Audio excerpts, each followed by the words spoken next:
January 11th, 2022, regular meeting of the Fairfield Board of Education is called to order. Happy New Year, everybody. I'm the chair, Christine Vitelli. I'm joined by Ms. Rotelli, Ms. Jacobson, Ms. Guernsey, Mrs. Gerber, Superintendent Cummings, Mr. Asa, Mrs. Mckinley, Mr. Peterson, and Ms. Kelly. I ask you to all please rise for the pledge. Mrs. Mckinley, will you lead us in the pledge?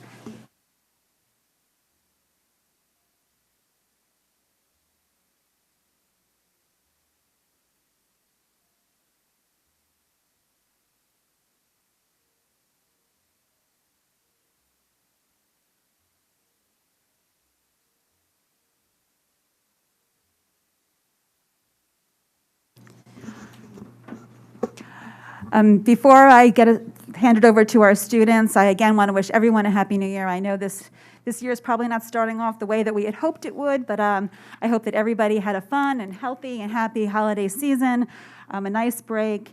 And before we start the 2022 school year here, this calendar year, I just want to thank all of our students, all of our teachers, our administrators, and everybody who who shows up every day for our kids. So thank you, and with that, I'm going to turn it over to our students. We're going to start with, who wants to go first? Ludlow? Sure, I'd be happy to go first. So good evening, everybody. My name is Aniket Martins, and I'm a junior at Ludlow.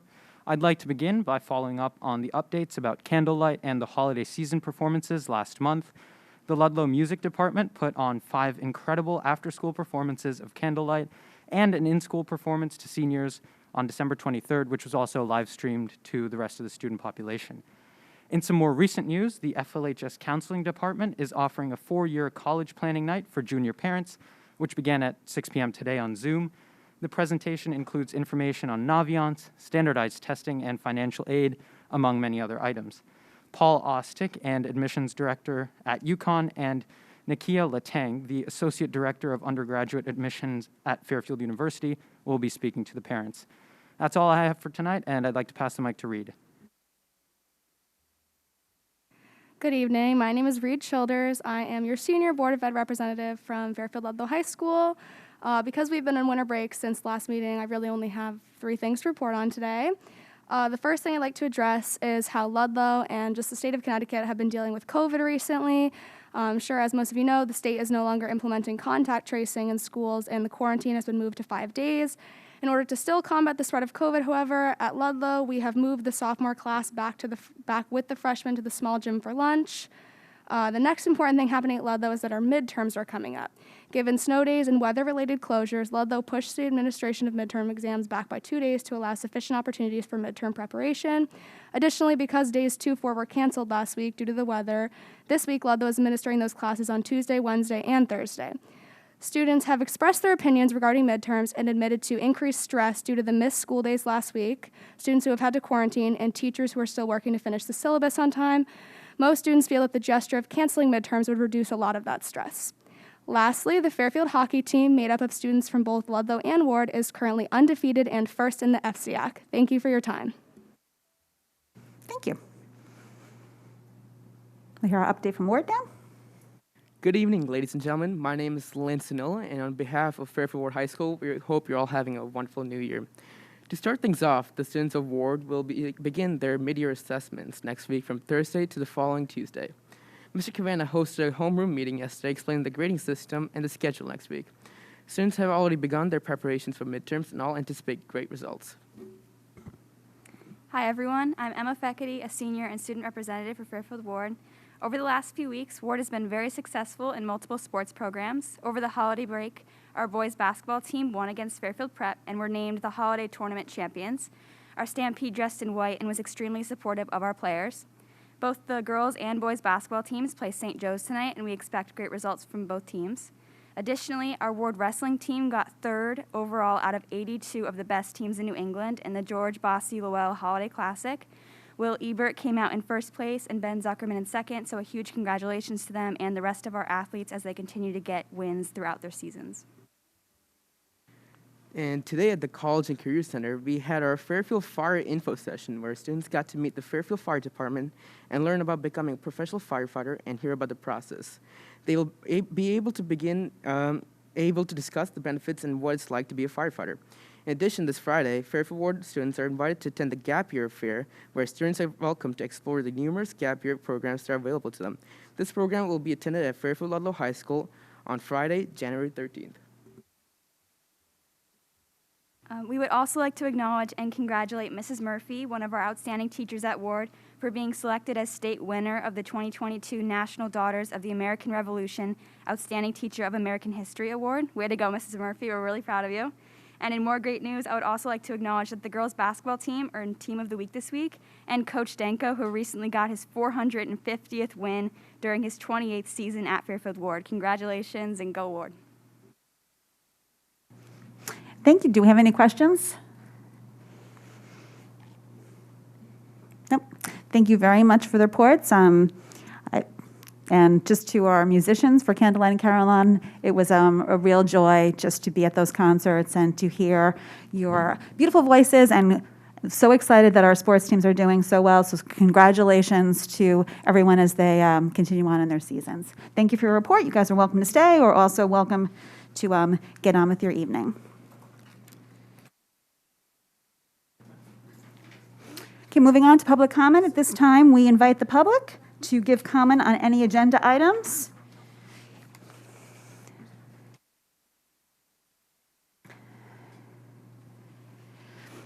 We just ask that you just state your name if you have a seat.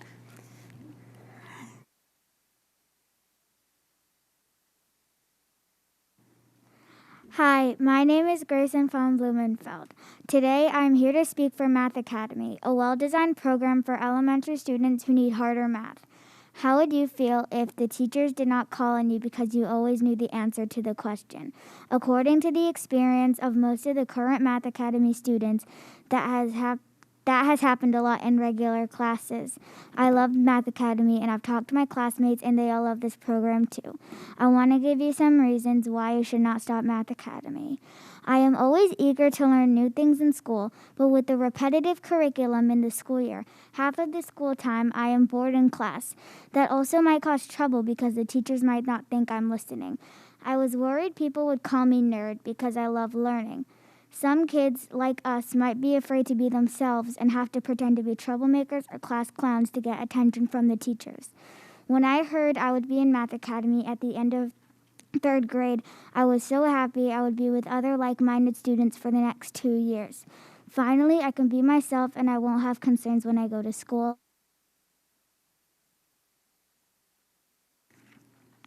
The last 5 months in Math Academy, I was surrounded by other like-minded students. We bounce ideas and motivate one another. I am not scared to be myself or get the answers wrong anymore.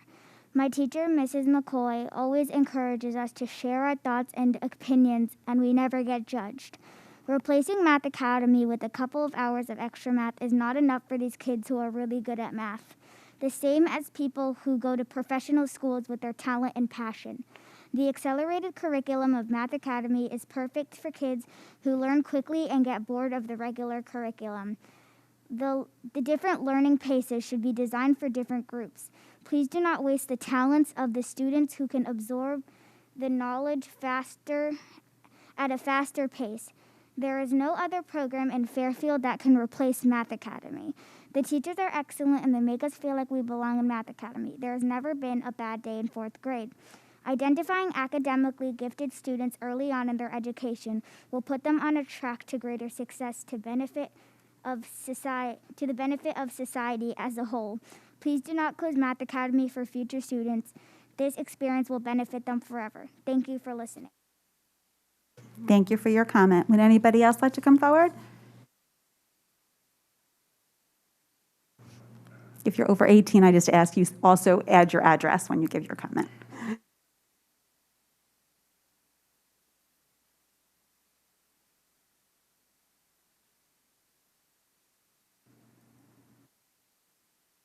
You do, yes. Okay.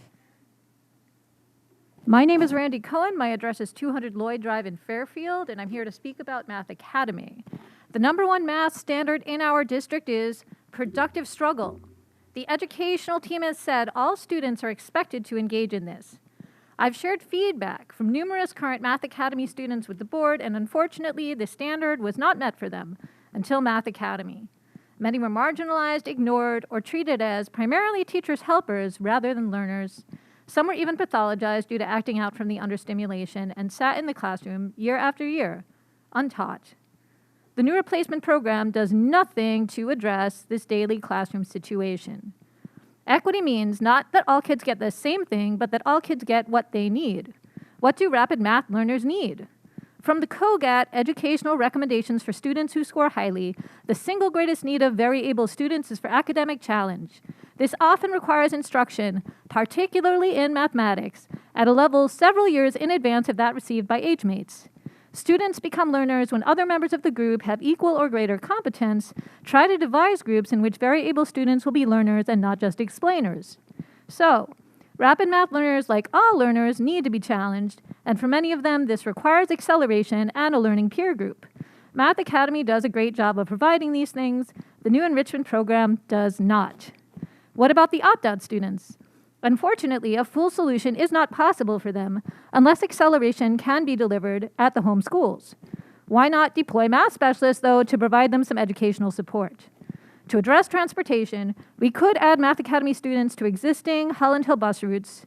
To provide the students with more exposure to other students with diverse math ability, we could mix the 4M and 5H kids with other classrooms during specials, as they already mixed during recess and orchestra once COVID's died down. People have asked why math, because math and ELA are the two core subjects in elementary school that take up the majority of classroom time. ELA is easier to differentiate for rapid learners. These learners can read more advanced books and can write individual essays and get feedback on them.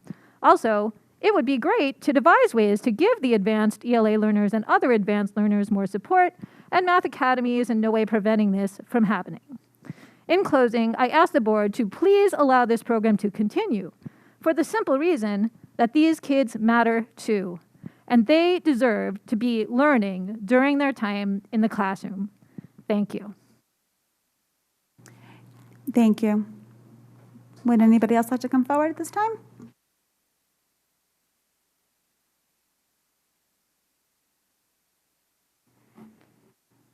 Hi, my name is Ahadi Gitari, and I'm a 4th grade Math Academy student. I'm glad to be able to speak up at another board meeting because it is important that kids have a voice in what happens, especially when it involves them. For the first time, math is challenging. I'm learning new things, and that makes me happy. Before, I would be done with math homework long before the teacher was done handing out the sheets to my classmates. The rest of the time, I was bored and fidgety, and that got me in trouble a lot. At Math Academy, I enjoy the constructive conversations we have and the way we are not afraid to get the answers wrong to maintain our reputation. All we want is to learn. Please keep Math Academy for me, my classmates, and most importantly for my sister who is in 2nd grade and other younger kids who will also need to have the same opportunity to learn. Thank you. Thank you.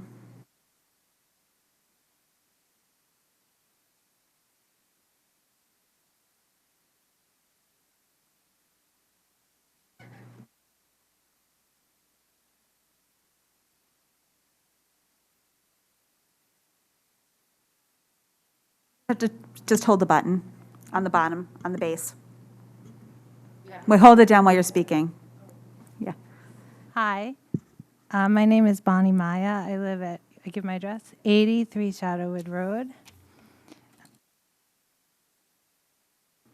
Sorry, new here, nervous. My older daughter is in 7th grade at Roger Ludlow. Starting in kindergarten, we asked about differentiation because she seemed to finish her math work very quickly. We even went to the math specialist, and we were told that there was no acceleration or differentiation in the curriculum until middle school. In 3rd grade, she was invited to join the gifted program. For 45 minutes, twice every 6 days, she was put in a room with like-minded children and allowed to be herself, be creative, and be challenged. She was told to tell the other kids that she was going to challenge because the administration knew these kids were already targets, being judged for always knowing the answer and being called the teacher's pets. At the end of 5th grade, she was tested and finally placed into the accelerated math class we had heard about after 6 years.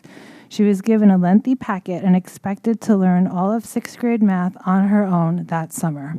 Before Math Academy, this is how we differentiated and accelerated for our kids, by having them skip an entire year of math at a crucial point in their academic lives. This is her 2nd year in accelerated middle school math.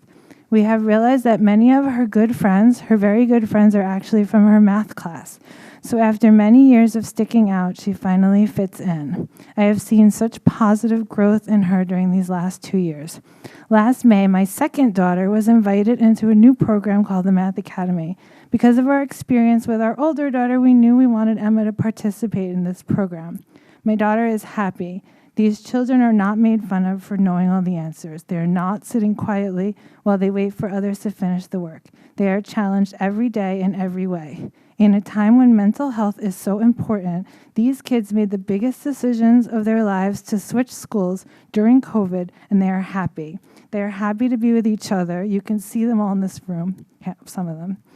They are happy to be with Mrs. McCoy, the most wonderful teacher. In 3 years, not a single child has asked to return to their home school. We beg you, do not get rid of this program until you have a legitimate replacement. Another pullout is not a replacement for the daily experience that these kids are getting. These kids are already pulled out for gifted and instruments, and then math too. Math Academy families are fighting to keep this program alive for future classes, not for our own kids, but for children like our kids who will also have incredible success in the Math Academy. Thank you. Thank you.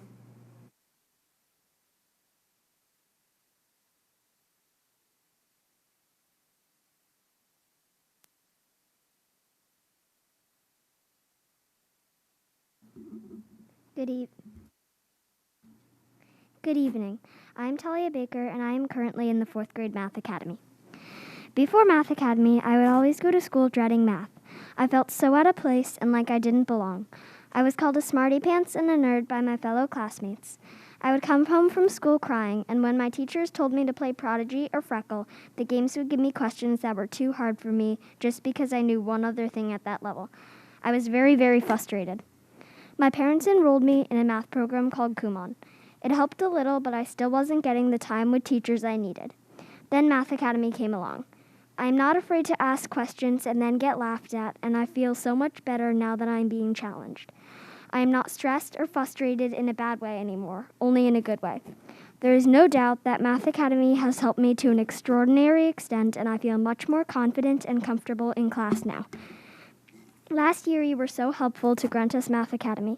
Please continue to offer this wonderful and amazing program to younger children who struggled like us until you can have a real replacement in every school. Be the board us children need you to be. Thank you for your time. Thank you.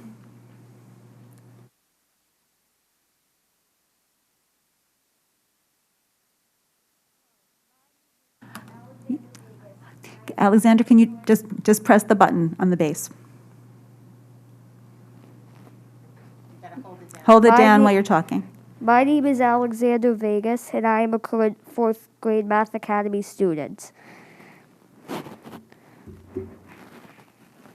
I've heard you were considering shutting down Math Academy, and I have come here to say why you should keep it. My first reason is that it offers more special activities than packets can. This is what I was given up through the 3rd grade, and it wasn't enough. You should believe me because I've experienced them, both the packets and Math Academy. My second reason is that with Math Academy, you get a challenge. You are not just sitting in class waiting for math to be over like I was in 3rd grade. Up through 3rd grade, I was just sitting there thinking, could we just move on? This is too easy. I listened just enough to be able to participate, but I wasn't interested at all. And my third reason is that it allows kids to make mistakes and to be involved in class discussions about them.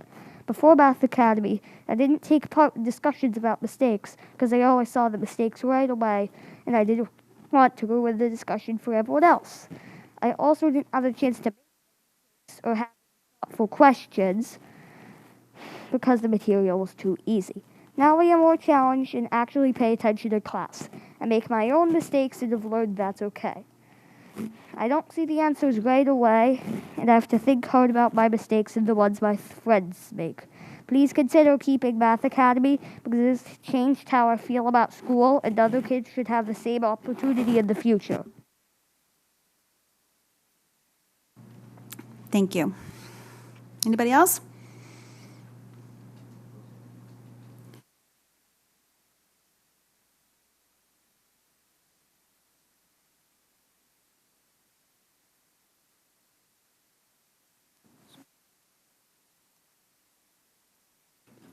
Hello, my name is Neil Karthik, and I hope you would consider keeping Math Academy. Because in my old school, many kids are not at my level, or other kids that came to Math Academy. But in Math Academy, we're able to cooperate with kids in our own level. In Math Academy, everybody can meet new kids from different schools too. If you have a class that doesn't challenge you enough, Math Academy will challenge you. Like Challenge of the Day, where we get challenges that you have to actually think on. The teacher would always call on different kids because they always knew I knew the answer. Every time I would be called last. And many other kids that are in 3rd grade and have our potential should get the same opportunities as we did. I hope you will consider giving them the same opportunity as us. Thank you.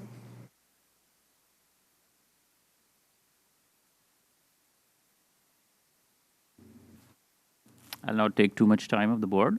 Thank you for giving me this opportunity to speak. I'm Neil's dad. Several parents and children have in a compelling manner outlined the benefits of the Fairfield Public School Accelerated Math Program in past meetings and this. There's ample evidence to suggest that no other educational intervention works as well as acceleration for gifted students. And to quote previous work in this area, many of the emotional and social difficulties gifted students experience disappear when their educational climates are adapted to their level and their pace of learning. Being a parent of an accelerated learner, I've certainly observed this firsthand. Since joining Math Academy, my son Neil is enjoying school much more as he's being challenged. Previously, when I would ask him how was school, he would always say boring, I learned nothing new, and appear disinterested. And now he has many nice things to say about school, about what he learned, his peers, and he certainly appears much more engaged. The Math Academy at Fairfield is a phenomenal success, and every parent that I've spoken with has great things to say about it. It is concerning that Fairfield Public Schools is considering terminating this highly successful program. The replacement that I've read about that has been suggested seems to me far from adequate to meet the social, emotional, and educational needs of these students. I hope that till a time a suitable solution is found, the Math Academy program would be retained in its current form. That's my sincere request. Thank you. Sir, can I just ask, just to restate your name and address for the record?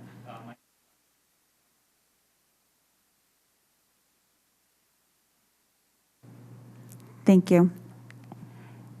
Any other comments? Seeing none in the audience, we have one caller. So we'll take our phone-in public commenter.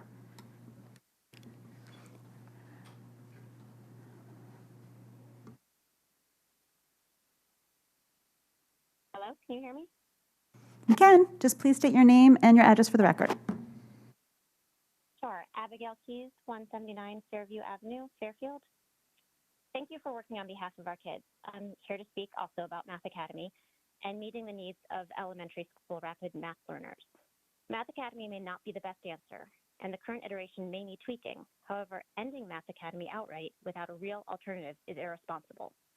While in an ideal world, it may be possible to provide the level of accelerated math these kids need in their home schools, in the current one, I don't see a plan to make that alternative a reality. Given there are over 30 classrooms per grade and only about 40 kids across all of those rooms at this math level with these needs, would the math specialist be expected to take on these kids to provide math at the level and pace they need? That seems unlikely without adding significantly more resources across all 11 schools. To do that would be astronomically expensive for the district. Math Academy works because of the economies of scale, which are lost when spread so thinly among over 30 classes at 11 schools. Ignoring the needs of this many students is not an option.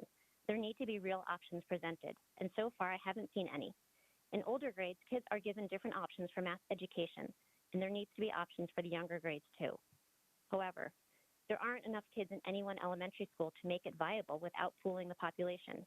If there are ways to reach that end, I'm all for them. Absent any other fiscally responsible math acceleration options, Math Academy is the only way to meet the math education needs of these kids. Thank you. Thank you. Okay, seeing no other further public comments, we're going to move on to presentations. We're going to start with the Early Literacy Academy presentation with Mr. Mancusi. Mr. Cummings, I don't know if you have any opening remarks before we give the floor to Mr. Mancusi. Thank you. Just a quick introduction from Mr. Mancusi, and he will introduce our staff who are with him. This will be discussed later this evening as well in part of the budget presentation, and no doubt further on during the month of January. So, Mr. Mancusi.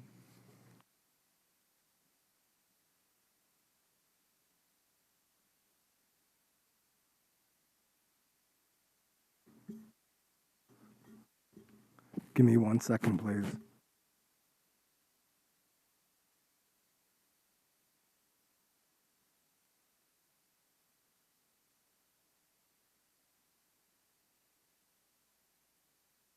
All right. We're going to be changing slides manually. The clicker's not working. No.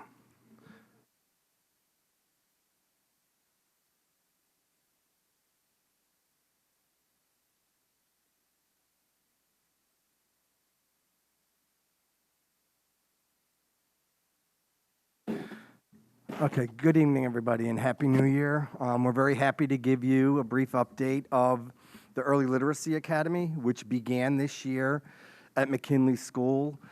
Tonight, who will be helping with this presentation, to my left is Zoe Dolan. Zoe is our Elementary Special Education Coordinator. And to my right is Allison Ibanez, who is our literacy coach / literacy mentor from Literacy How. Margie Gillis sends her regards. She would have liked to have been here to participate, but she wasn't able to. So if we can go to the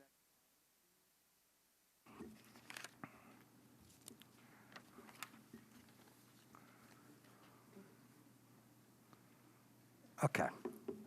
As you recall during the budget conversations last year, the focus of this program was really to respond to the significant literacy needs of, our most impaired and disabled students, most of who have a significant reading disability. All of them do, most with a significant learning disability, including dyslexia. We entered in collaboration with Margie Gillis, who is a renowned expert nationally in the field, who thankfully chose to participate in this important work with us to develop the Early Literacy Academy at McKinley School.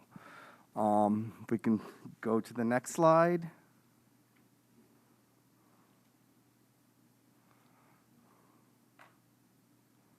Okay. Our current student demographic, as you recall, the intention was to develop a small program initially so we can, put it together and do it, provide high quality service to 7 of our most impaired readers. Currently, we have 5 grade 3 students and we have 2 second grade students. We just got to 7. We placed our last student there. I think the student started today. We do have representation from our students from 5 different elementary schools. I failed to put that into this. Next slide, please.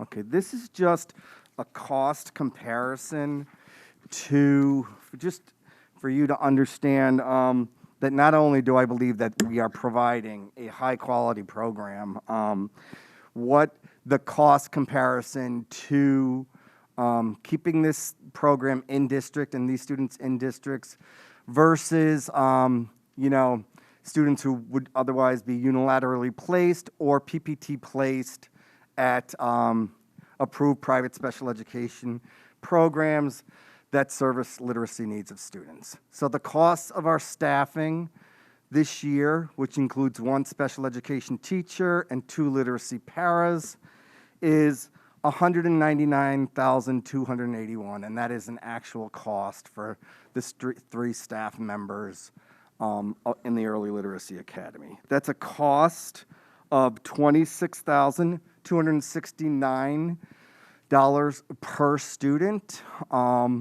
When you divide that by 7, and the average cost, a 10-month program does not include extended school year program for students who would attend the other places or the other outplacements or unilateral placements that I was discussing, is approximately $63,000 with a total cost for 7 students of $440,475. There is an asterisk next to that staffing cost, which I will explain. There is an additional cost for the Early Literacy Academy of $76,000. There's a reason I did not include that in that that staffing cost is because this includes our coach, Allison, who we're thrilled to work with. Allison is with us 1 day a week for the school year at a cost of $36,000. And if you remember the professional development that we were discussing last year, we have 2 cohorts who are going through the Principles of Structured Literacy series, which is up to 30 in each cohort, which each cohort costs $20,000 to each cohort costs $20,000 because each of the structured literacy courses is over a 5-month period. And that is taught by Margie Gillis herself and Margie's colleague, Wendy North. So next slide, please. We're going to share just some preliminary initial progress monitoring data for some of our students in the Early Literacy Academy to show you that students who came into the program with significant, delays or gaps in their literacy skills are making progress. Allison? Hi, good evening. I just wanted to take a moment to explain what you're looking at right now. So what you're looking at is a running record, which is where we have students read and we count how many errors they have in a grade level passage. So the orange line that you see is the goal for grade level students. And then what you see, the dark blue, is their actual score. And then the light blue line that you see is the trajectory that we hope that they continue on. Because they are participating in this very intensive instruction, we have been able to see huge growth, and it is anticipated that we would be able to see students match their grade level peers within a year or a year and a half, maybe 2 years. And that is huge. And so we're so excited to see this level of data based on what we have seen so far. Again, this is data from September to December, but we're very excited to see this. Again, this was using the Fountains and Pinnell benchmark assessment system with running records. So that gives us a grade level approach. We really looked at, this is just a sample of 3 students. We could not put all 6 students that we had at the time on one chart because they're in different grade levels. So this is a sample of the 3. Can we go to the next slide, please? Thank you. This chart, it showcases a diagnostic assessment that we use to help form our instruction. The 3 sections that you will see at the bottom there, one is labeled CVC, one is labeled closed syllable consonant combinations, and the other one is silent E and open syllables. Those are the 3 areas that we assess the students in to try to understand their current levels of performance and where in the areas that we needed to instruct. And so you can see these are just raw scores, but you can see that we have made some growth in those areas, and we still have some growth to address, but we're very excited to see this as well. Our students are making significant progress, and we're very excited to see how they are incorporating what they've been learning, not only in the Early Literacy Academy classroom, but then also in their general education classroom. And that's really where I come in as well. I'll do next slide, please. My role as the Early Literacy Academy coach is kind of twofold. First, I want to work with the special education teacher and the 2 literacy paras that are in the classroom. Our goal for them is to get a program that's up and running using a structured literacy approach for these students, and train and guide. We look at assessments, we're looking at benchmarks and progress monitoring and how our students are performing on a daily basis. And then the other part of my role is to do something very similar to that with the general education teachers who have the students in their classroom for the remainder of the day. So this is it's a 2-pronged approach to really looking at and expanding structured literacy approach for the students that need it the most. Again, let's see, maybe the next slide. Sorry. Perfect. I think that's good. Yep, that's good. So again, we have been integrating assessments, both benchmark and progress monitoring and diagnostic assessments to really get a good look at what the students need and how to support them. And my role has been to go into classrooms and in the Early Literacy Academy classroom and really help to guide the teachers and help them to make decisions that make sense for their students. Thank you, Allison. Just to add to that, Allison was talking about coaching the special ed staff in terms of providing a structured literacy approach to teaching literacy. She also supports students. Students generally, a day will look like a couple of hours in the Early Literacy Academy, getting that intensive one-on-one or small group instruction, and then they'll be supported within the general ed setting. The general ed staff who are working with students enrolled in the Early Literacy Academy have gone through or are completing the first cohort of the structured literacy course that Zoe's going to talk a little bit about. It's a 5-month sequence. Margie Gillis or Wendy North will teach that class. It's a 6-hour class, each module over a 5-month period, and they will go back, practice their learning, and then they will come back and review what has occurred or what they've observed, and then they'll go on to the next module. So Zoe's going to talk about the structured literacy course sequence at this time. Okay, good evening, everyone. So in addition to that coaching model that Allison touched upon, which is those 7 kids, the teacher that's teaching the Early Literacy Academy and the 2 literacy paras, we have this structured literacy course. We have 2 cohorts going on. We actually have next Tuesday is the final session, and that includes general ed teachers, special ed teachers, speech and language pathologists. Teresa, the principal's on it with me. I'm on it, and we have our LASs, the language arts specialists. So that, and our cohort number 2 is the elementary principals. Every principal at each, all 11 elementary schools is represented. The EPFs are also a part of that. And the structured literacy course covers the 5 modules, which is on the next slide.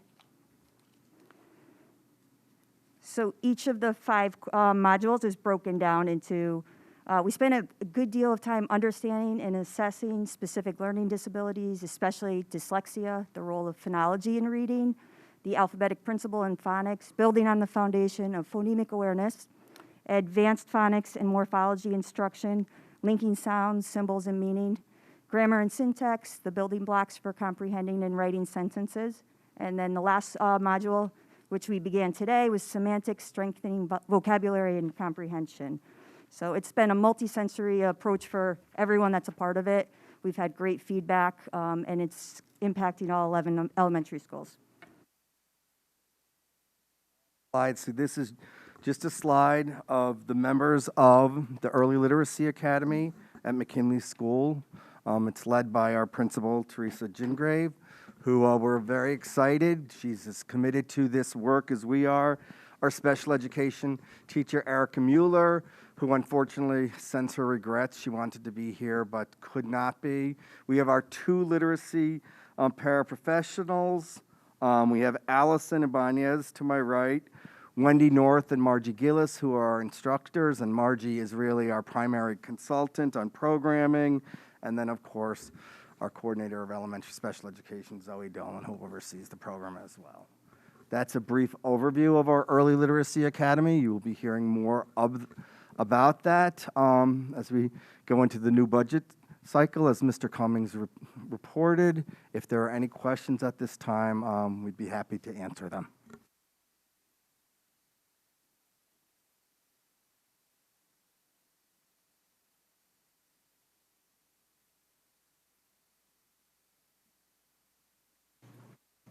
Thank you for the presentation. It's very exciting to see this program underway and started in our schools, and I'll take to the board for questions. Mr. Peterson.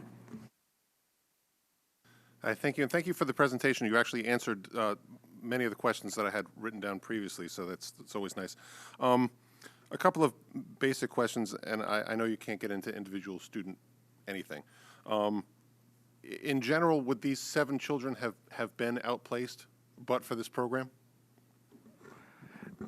Very likely, if not this year or next year, eventually, because we believe that the gap would continue to grow without the structured literacy approach that they're being provided. I guess what I'm trying to get at is these children are representative samples of children who would otherwise be outplaced that we're trying to keep in district.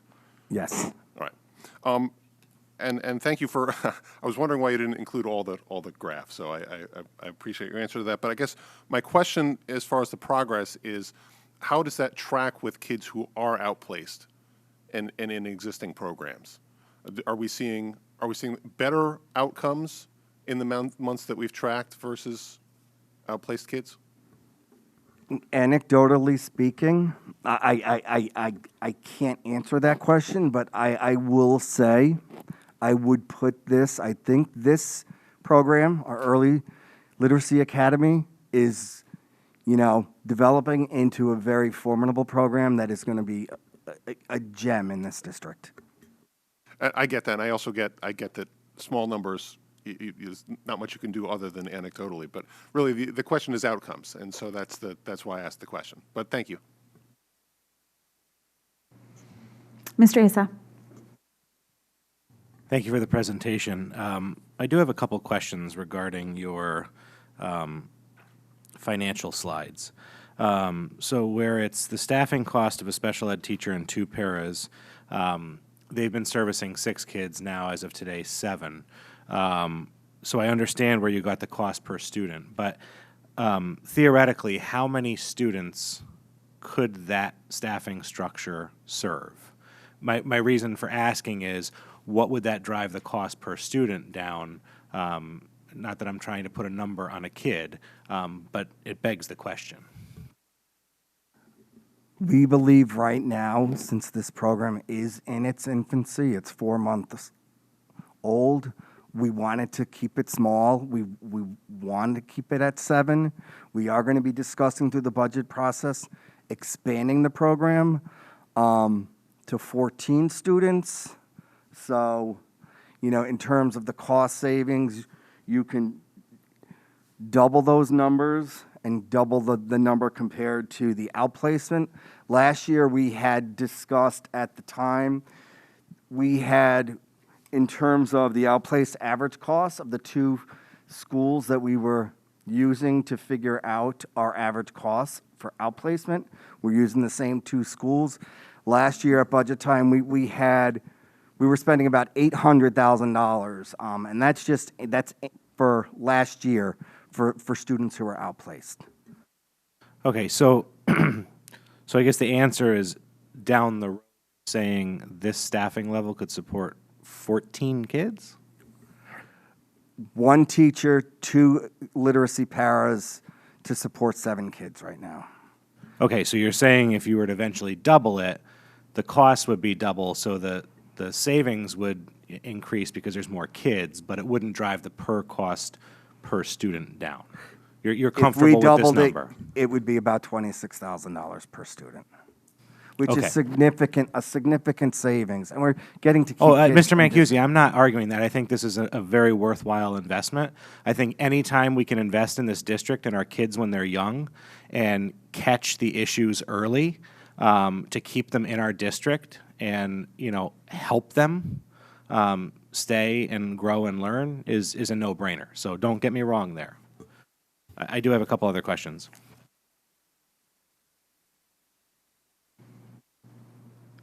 So with the $76,000 cost, is this anticipated as an annual need, or is this you feel this would transform?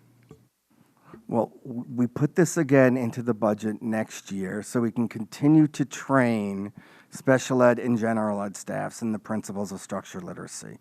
You know, the ultimate goal is that we're going to have enough people trained where we're going to be able to improve the quality of our Tier 1 instruction in the general ed classroom before students are referred and identified for special education in need of this. So it's really a cost preventative and a proactive measure to, you know, building internal capacity at the general ed and special ed level to meet the needs of students that we don't believe we've been meeting. And just referencing this slide here, if you can see the blue and the red graph here of the reading subtests. Forgive me for not knowing this, but what does that axis represent from 0 to 25 and compared to what? Excellent question. So the axis on the left there, the 0 to 25, is the raw score. So on each subtest, so the maximum amount is 25 from each subtest that the student could achieve. Okay, so at 25 is like 100. 25 is 100% accuracy. Okay, thank you. I'll pass it on from here. Thank you. Ms. Ortelli. Hi, and thank you for the presentation. A little bit of piggybacking on Mr. Asa's question. Can you explain to me again, or just give us a brief overview of the flow of the day for these kids? How many hours are they in the Early Literacy Academy before they go to their gen ed classes? So each of the students that attend the Early Literacy Academy have an IEP. So their hours may look a little bit different. But in general, the schedule of the day is they have 2 hours of Early Literacy Academy instruction in the mornings. That's usually that's reading, some writing. In there, they go for back to their classrooms, of course, depending, because they also need to come for math instruction with the special education teacher. So sometimes they're pulled out for math. Some of them also receive other services. But then they are in their general ed classrooms for all of their specials, for other academic subjects. So it's very heavy of reading and writing in the morning, and then in the afternoon, it just kind of depends. Some of them are pulled individually for instruction from the Early Literacy Academy staff, again, based on their IEP and based on their needs. Okay, so I guess, Mr. Mancusi, what I'm wondering is when these costs are based on, a special ed teacher and 2 paras, if the children are not, it's unlike the Math Academy, not in the classroom embedded instruction all day long, they are going back to their gen ed classes. Is that special ed teacher working with different students throughout the day then on top their caseload with the Early Literacy Academy kids? No, the 7 is the caseload for the special ed teacher. And when kids are in general ed settings, the special ed teacher may go into the classroom to support them. The literacy paras may go into their general ed settings and also support them. Okay. And support the teachers supporting them while the teachers are going through the courses. So all of those kids are on that one sped teacher's caseload? Yes, the 7. And the paras are going in between the different gen ed classes for the different kids throughout the day? Yes. Okay.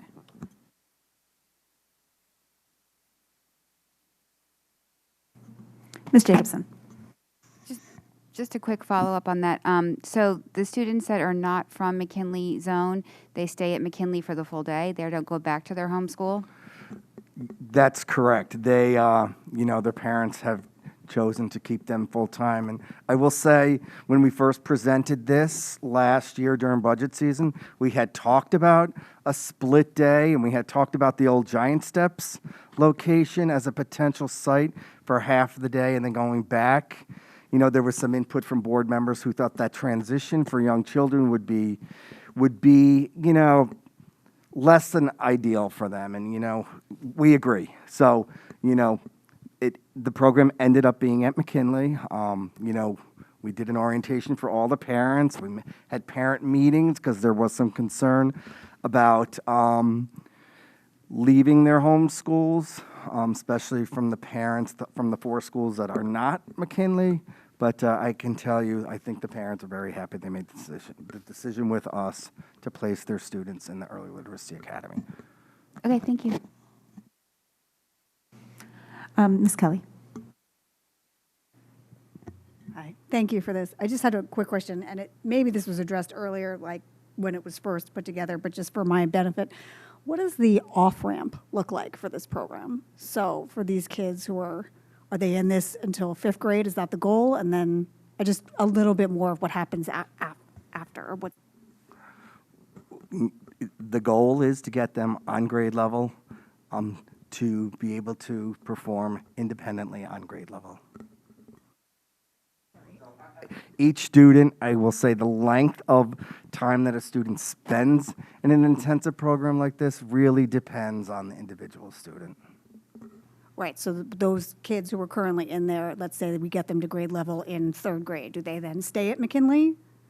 Or do they go back to their home school? Or that will be a parental decision.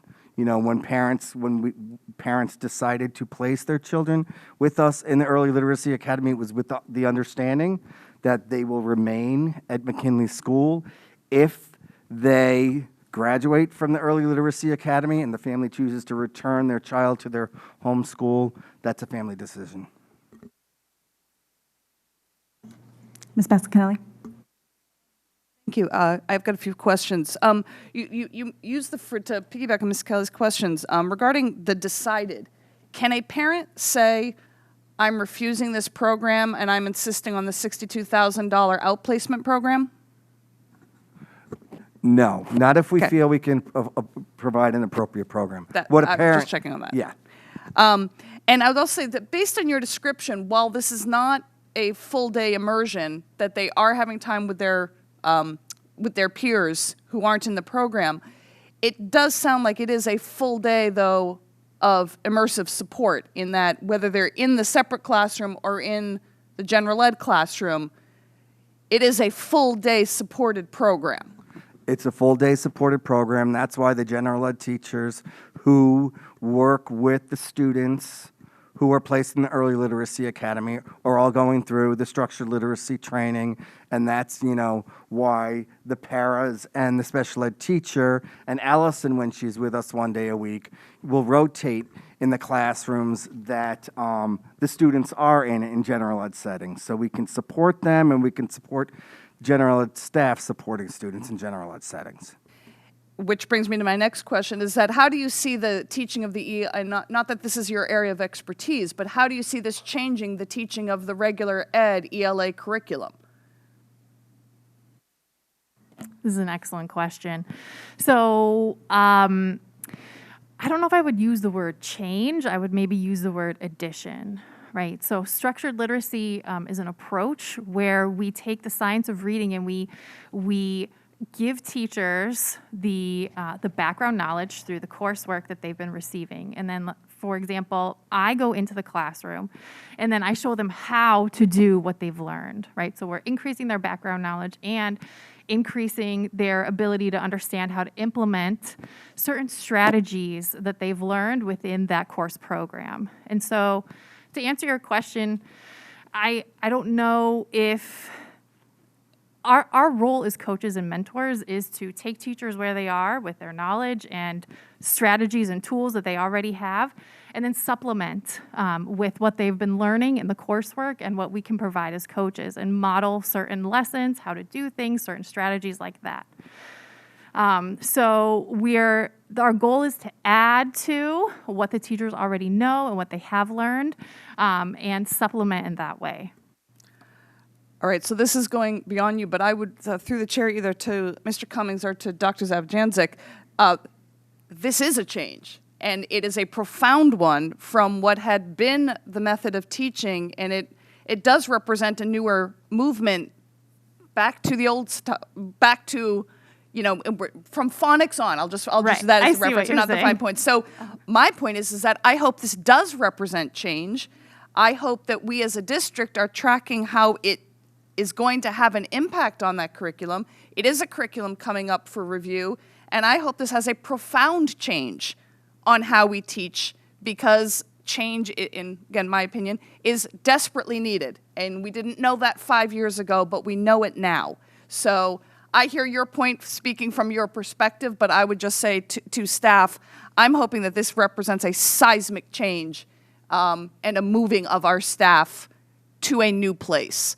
So again, I think that's a larger board conversation, but I just wanted to put that out there. Back to regarding the budget numbers, from this, will we see a corresponding decline in outplacement tuition that matches the investment that we're making in FTE? So I see on one budget line, obviously these numbers will go up, but then for our tuition line, or we're not going to see that because none of these students had already been outplaced? What I would say is this: absolutely over time, and I don't mean years, but once, because I think, people are starting to know that we have an early literacy academy, what it's for, and I think the initial feedback that we're getting on the program is extremely positive. So I think as that work continues, we're going to see a decline in the number of students who are outplaced at these two schools that we're talking about. Okay, but for something more dramatic, do we have students currently outplaced because of these type of reading needs? Yes. Then why couldn't our next iteration of this be taking 7 of those students and bringing them back in district, which would have a very direct budget impact? That is going to be an effort we're going to be making with families in the next, request that we're making to add an additional class. So yes, that way you would see an increase in early literacy academy enrollment, a decrease in the number of students outplaced with dyslexia. But that's work that we intended, to embark upon. But we also have other students in district too that we're going to be working with. But wouldn't the idea of, and again, obviously there's tremendous need of this program. I have no doubt about that, and it's a balancing act, but we also are about to deal with some, I'm just guessing, pretty tremendous numbers. So as we continue to train our own staff, especially our special ed staff, in being able to offer a degree of this support at a much younger age, so that perhaps the full, this full day immersion that we are currently offering can be dealt with in a homeschool with less of that type of commitment. I just want to put out there, I really would look to see students brought back in district through the PPT process of, we now have a way to serve you. It will be done here, and that if there's unilateral action, well, then we just leave that to you to take care of. But I would be looking to see a direct budget impact on this sooner rather than later. Yes. Point well taken, and we're on the same page. Thank you. What would you? Oh, my one other question about the graphs, because on the one hand, if you look at the very first graph, it might be easy to say, or it almost looks as if the student in that first graph is simply making growth at the same level that peers are, and if I can use the phrase of an achievement gap, that it's not getting closed. Without this program, what would you have expected that blue line to do? That's a great question. So again, these students, and I actually don't know which student that is on that first graph. So these students come with significant reading disabilities, but also they can come with other types of learning disabilities as well.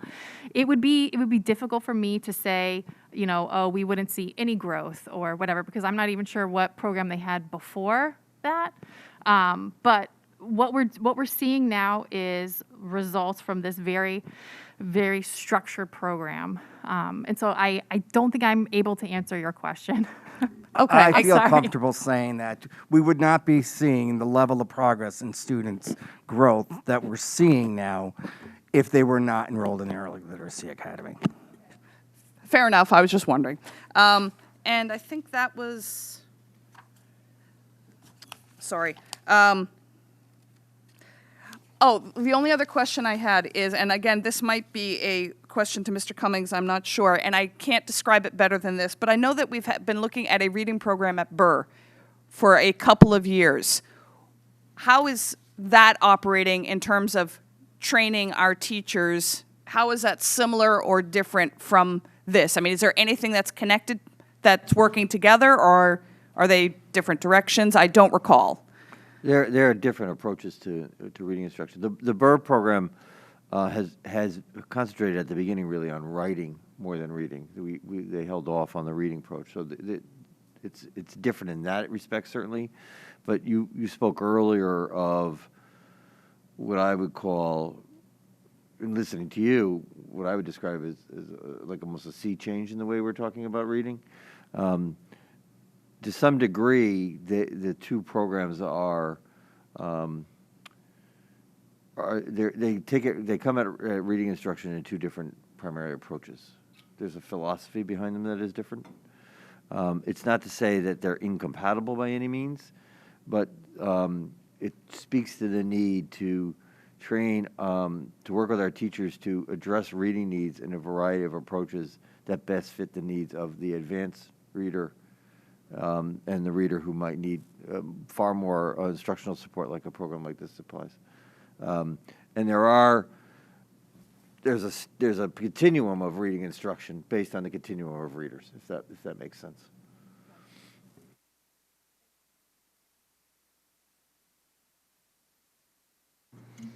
Mr. Asa. I know I saw Ms. Jacobson's hand up earlier. I've had a chance to speak. Okay. So a couple quick questions. With regards to Mrs. Kennelly's question about bringing students back, I'm a little confused on your answer on that, Mr. Mancusi, in that obviously I'm not thoroughly versed in this, but once a student is outplaced, is that done on, is there an evaluation on an annual basis where that student could be required to come back? Yes. There is. Oh, okay. I was not aware of that because, okay. But it's not as easy as just saying we have this program, you need to come back. It's a relatively involved process. That's what I was going to say. Once students are outplaced because they're not successful in the district, it's harder to get them back because they build a relationship with their new school. But I will tell you, if you stay in communication with families, the goal is, nobody ever wants their child to leave their home district. The goal is to always have internal capacity to program for students with a variety of needs. So yeah, we always work with families to bring students back. We build a program, idea of meeting the needs of students in district so they don't need to go out of district, and so we can bring kids back from out of district. Okay, I appreciate that context. I just would be a little bit more cautious than the answer may be of that we expect to directly see these costs go down, because the way I look at this is more of a long-term investment where we're keeping from the outplacements versus the goal of obviously, yes, there's a goal of bringing kids back, but I don't see that here. When I answered that question, we are going to be talking about in the next budget cycle, starting tonight, expanding the Early Literacy Academy. So we will look at the students that we have outplaced who have a similar profile of students who are a good fit for the Early Literacy Academy. Certainly, we're not expanding the program to bring back those kids. I mean, if we can bring back those kids, yes, we will bring back those kids. We will work with families, but it's mostly to keep kids from getting outplaced. Okay, and don't get me wrong, I love Mrs. Mckinley's enthusiasm for this. I just want to build realistic expectations. Another question I have with regards to the costs, on the outplacement and the difference which yields the savings, right, the long-term savings, where is transportation for these children factored in? Is that in that outplacement number, or is transportation a secondary thing that's actually not included here so that savings is greater? Excellent point. Transportation costs are not included. This is simply the cost of tuition for the program. Okay, and to my knowledge, transportation costs can be hefty, correct, on some of these? I mean, I know this is only 7 kids, but as we go down the road, that number, I would be curious to see, without obviously identifying any kids somehow, to see if there's a ballpark to find out, and if you could get back to the board, what the true savings is, because I think it's greater than what's in here. If it includes transportation and if it includes extended school year programming, it's going to be an increased savings. Okay, I have one more question, but I see Mrs. Mckinley with Just a a follow-up from Ms. Mckinley. Yeah, just one quick follow-up.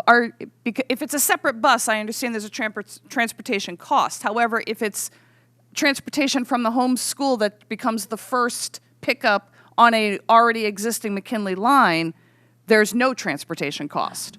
Do you know which one it is? The cost of transportation for in-district was 0 this year in terms of busing kids from there. So the cost, you're going to see an increase in the average tuition plus transportation cost for the outplacement. The transportation for outplacement, I think Mr. Asa was referring to. Yes, I'm specifically referring to the transportation costs for outplacement. If they had been outplaced. Yes, so when you're looking forward at the potential savings and you see that 190-something versus 440, I think that 440 number is higher. Yeah, and I'd be curious to know what that number is, because it will factor into our long-term savings. I apologize. If I had to redo, I would reissue this slide before I presented it tonight to That's include fine. the transportation I'll give you costs. one chance. On my last question, so you mentioned in the slides that next are the elementary principals that are going to go through this training, correct?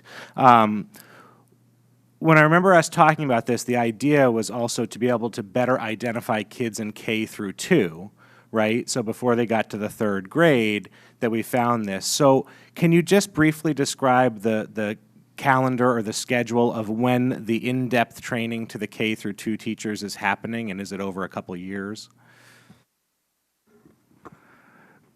Dr. Zavajancic, can you come up and please talk about the training dates, the principals, and the LASs?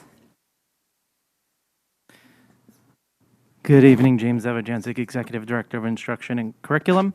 The K-3 teachers or the K-2 teachers have not begun going through a cohort at this point. The principals began training with Margie Gillis, I would say late September or early October, and are doing literacy leadership training at this point, similar to the slide that you saw tonight in terms of phonemic awareness and phonics and so forth. The goal is to get the principals ahead of some of the training that's coming so that they know what to look for in classrooms, how to better provide support for students, and how to train their staff as well. The LAS, and I should say the EPFs have gone through that with their principals. The LASs are going through the structured literacy cohort as well at Mckinley, as well as doing general education literacy right after the principals every month as well. They're working with case studies of students and individual students within their home buildings on the similar structured literacy practices. And the general ed teachers? So the K2 have not begun the... my question is, when is that anticipated to happen? And how is it anticipated to happen in our existing PD schedule? We voted on a calendar for next year. We have PD days. We've got, afternoons. Where is that factoring in that schedule? So we believe the training can be, once we train the principals, the LASs, and the EPFs, that it will be turnkey to the general education staff within the home building and within their context next year. Thank you. Ms. Jacobson. Not really sure who to ask this question to, and I'm guessing it's James, but just looking forward in terms of the sustainability of this, knowing that we're looking at a mandate in terms of reading programs coming from the state, how do you foresee, if you know at this time, or are we just mindful, how this will either butt up against or be in complement to the choices that we're going to be given by the state in terms of reading programs? Would this be immune to that? We're investing a lot in not only this program, but coaching our teachers and getting, as Mrs. Mckinley said, changing possibly the way that we do things. Are we anticipating asymmetry or an issue? I believe it'll be complemented. The legislation does require sort of the science of reading programming. The state is currently hiring a director, as you might know, of the Literacy Research Center that was posted within the past 2 weeks. And they are then going to start working on the minimum of the 5 programs that are scientifically based to be implemented in a year and a half at this point. So I do believe it would be in complement to. Any other questions? Ms. Ratelli.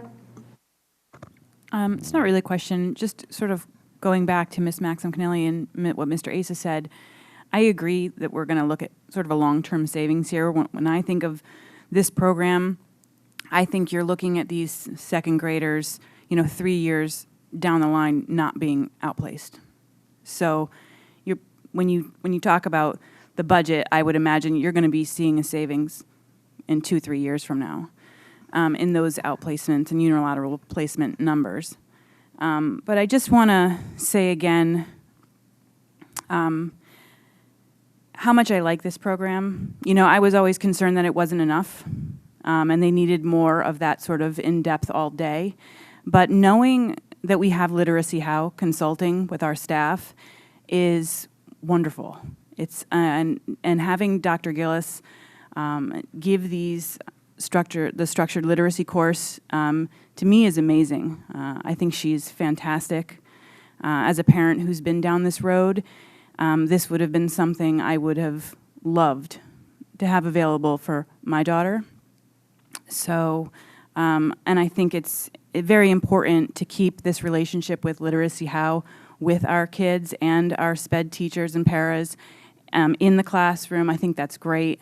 And keeping training staff in the future is just, it can only benefit our kids. So thank you.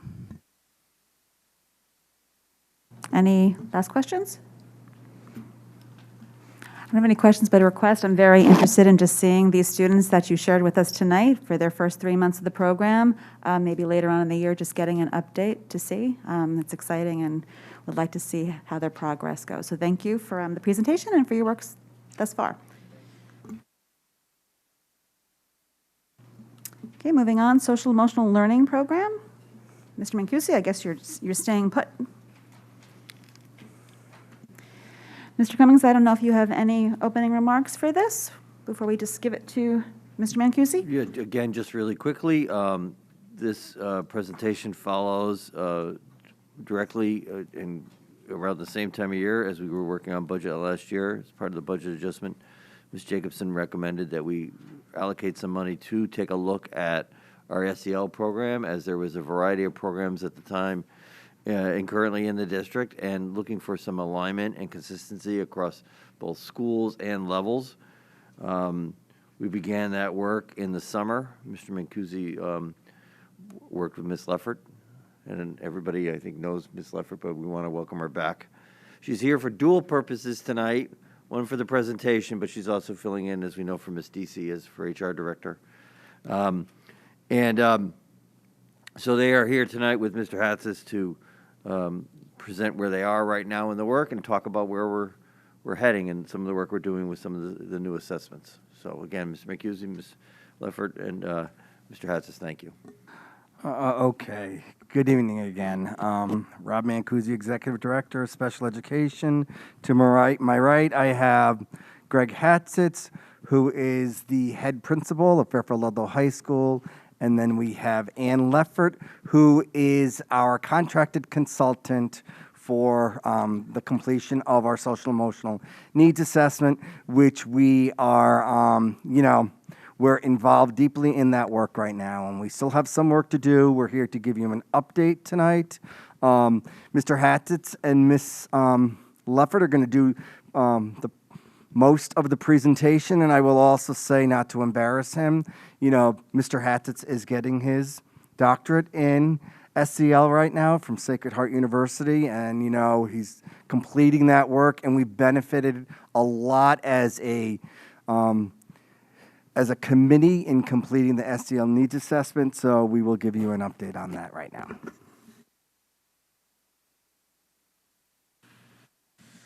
All right, can we have the next slide, please?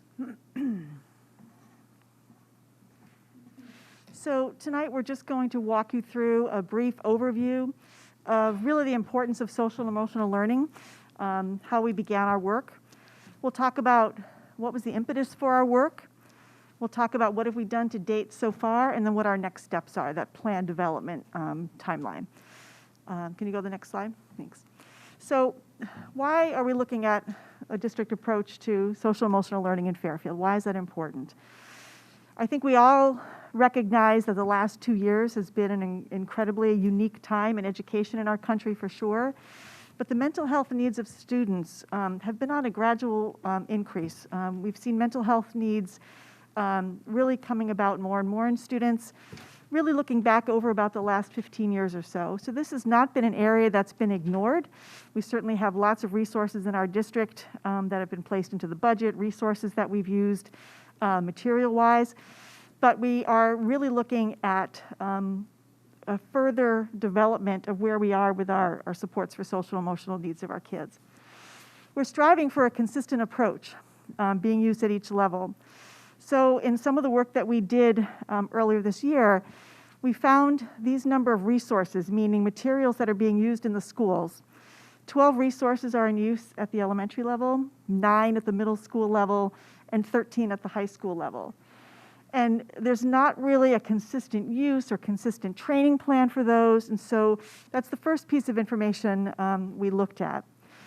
We also know that we have data teams running in our buildings, really looking at how kids are progressing, identifying how we can implement some resources and supports at a tier 1 level in the classroom, but also knowing that some kids need some work on academics, let's say, at a tier 2 or tier 3 level, increasing levels of support. And we have lots of data in the academic area, but we don't have that same level of data on the social and emotional side. Most of the information we have on students in this area is really anecdotal, what we observe in students. In our other areas in the academics, we have universal screeners where we can implement these assessments throughout the course of the year that give us updates on students' progress and then identify what are the next levels of support for a student, whether just within the classroom or pulled out for a little bit of time or even a little bit of more time in the academics.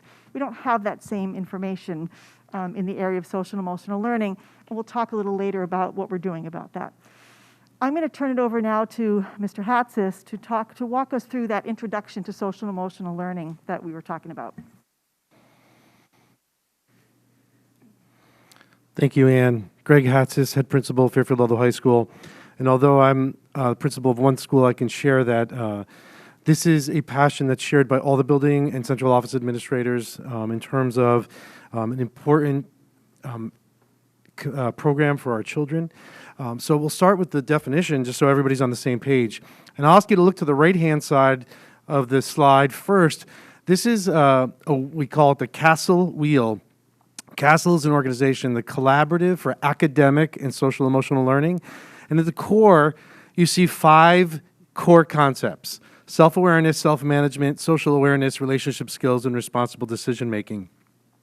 These 5 core skills are the basis for the instruction that would happen around social and emotional learning and the skills that research has shown has made such a tremendous difference in children's lives.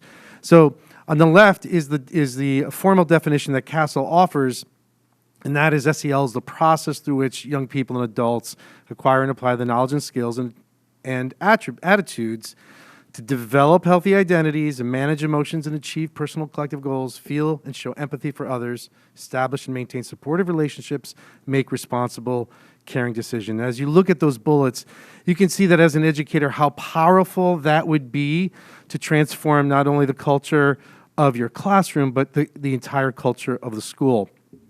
And in red, you see underlined young people and adults. And that's something that's really important in SEL literature now, that if the adults don't understand and practice SEL skills themselves, it is very difficult for them to transfer those to students in the classroom. So any program that we have, it's really important that we consider how the adults are impacted. Go ahead, Meg.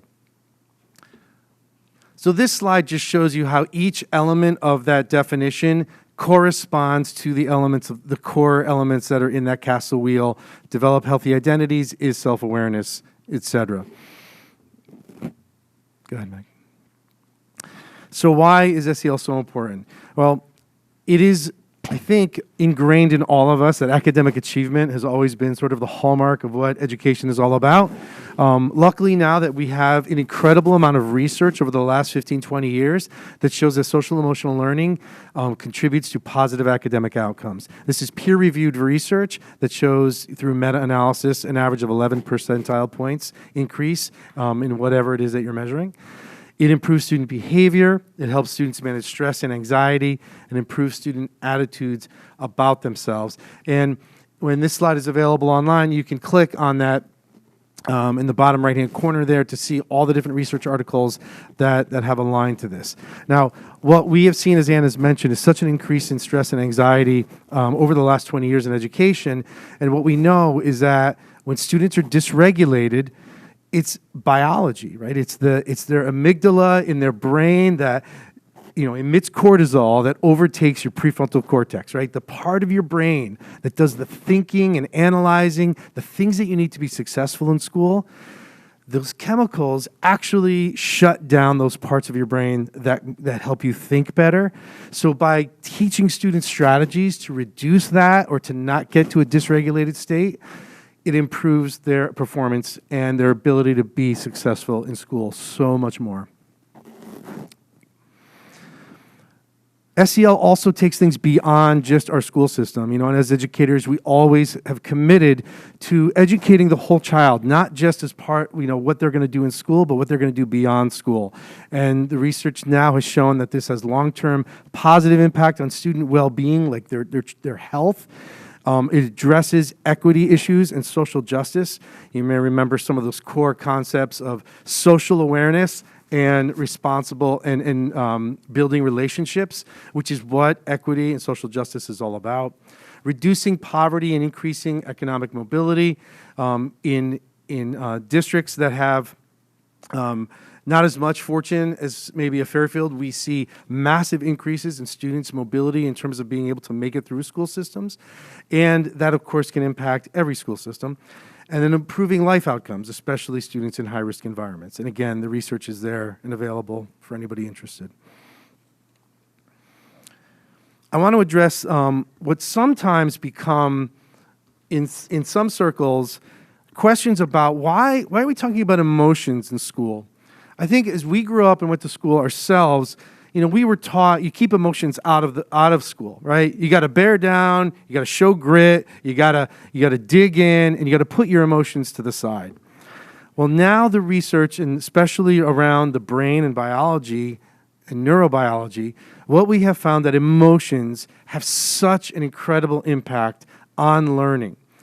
Mark Brackett, many of you may know from the Yale Center, who has done amazing research locally and internationally. The more that we understand emotions, the more we can understand how students learn, remember, what they pay attention to, how they make decisions, how they craft and view relationships, how they are creative, and most importantly, how they stay healthy. And as an educator, that is just an incredible power that we in education overall have not tapped into for so long because we always focus so much primarily on academics. Emotions are more than just feelings. They are an insight for an educator to really understand the learner. So as a committee, we felt that our first step to help bring about more awareness and focus and attention on SEL was to develop a vision statement. As you all know, sometimes we can be overwhelmed with the vision statements, and sometimes they seem esoteric, but they really establish what our priorities are. And as you read through this, what I hope you recognize is that there's going to be elements of language that you notice because they're familiar to you. We started by looking at our vision of a graduate and our Fairfield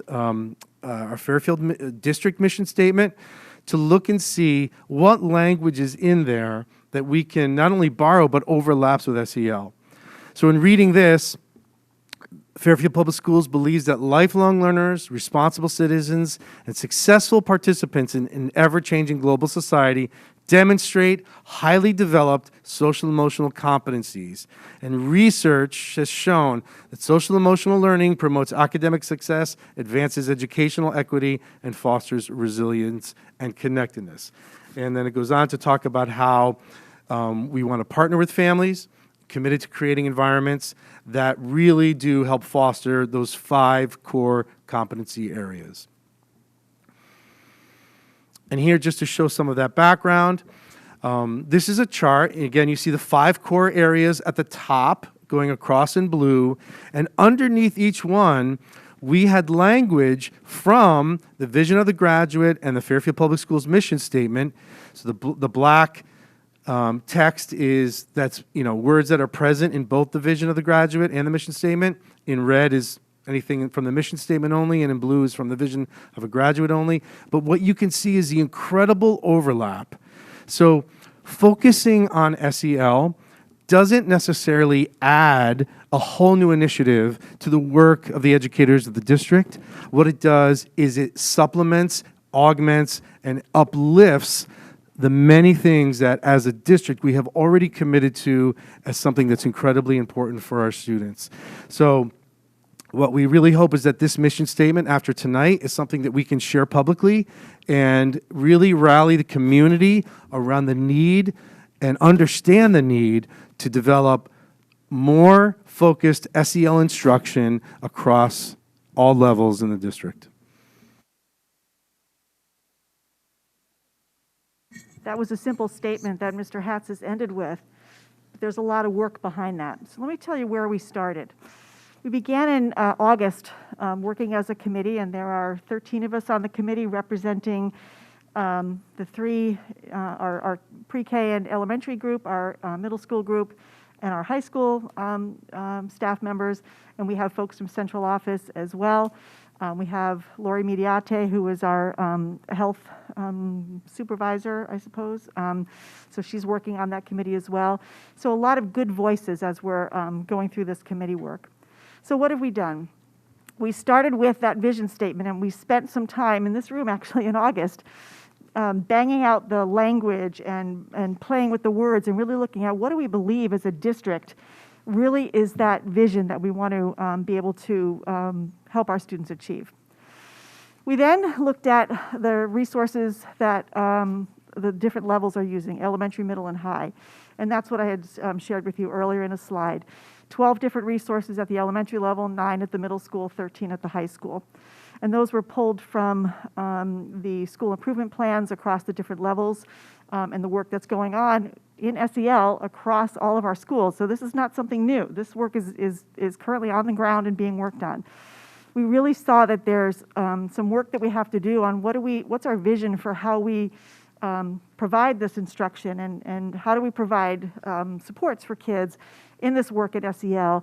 What does that look like at each level? Should it be consistent? Should we look at different resources? And that's some of our future work.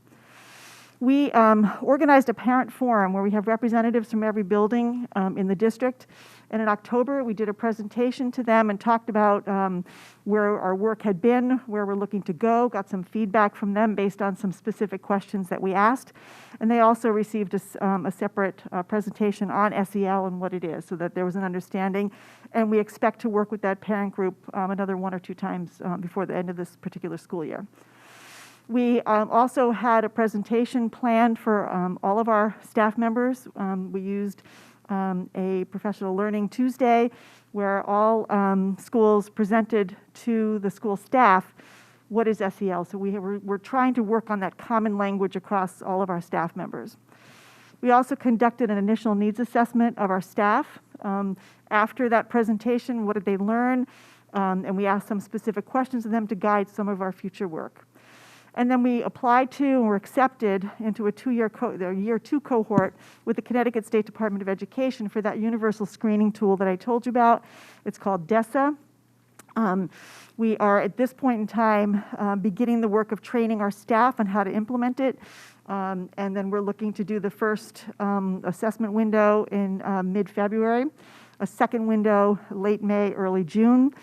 And so this is in partnership with the Connecticut State Department of Education. Mr. Hatz has talked about that wheel from CASEL. The state has adopted CASEL language and the wheel as their North Star as far as what we're seeing in social and emotional learning and what the needs are. Okay, next slide. So what's next? So through June, we're going to be providing training for staff on the implementation of the DESA. We are implementing the DESA Mini and twice, as I said, in February and late May or June, and evaluating data for the trends to inform our recommendations going forward. We're going to evaluate our district SEL practices through the CASEL rubric. We have a very well-defined rubric that defines where are we now, and then that defines the next work that we're going to do, and really to inform that implementation plan. Identify the next level of professional learning for staff, and then develop that multi-year implementation plan by June of 2022. And so while that's one bullet point, there's a lot contained in that. So we're going to be really looking at how do we implement this through a multi-year plan. So that's our target. It's where we've been. It's where we're going for the remainder of this school year. And as I said, we're looking for that plan to be developed by June. So any questions?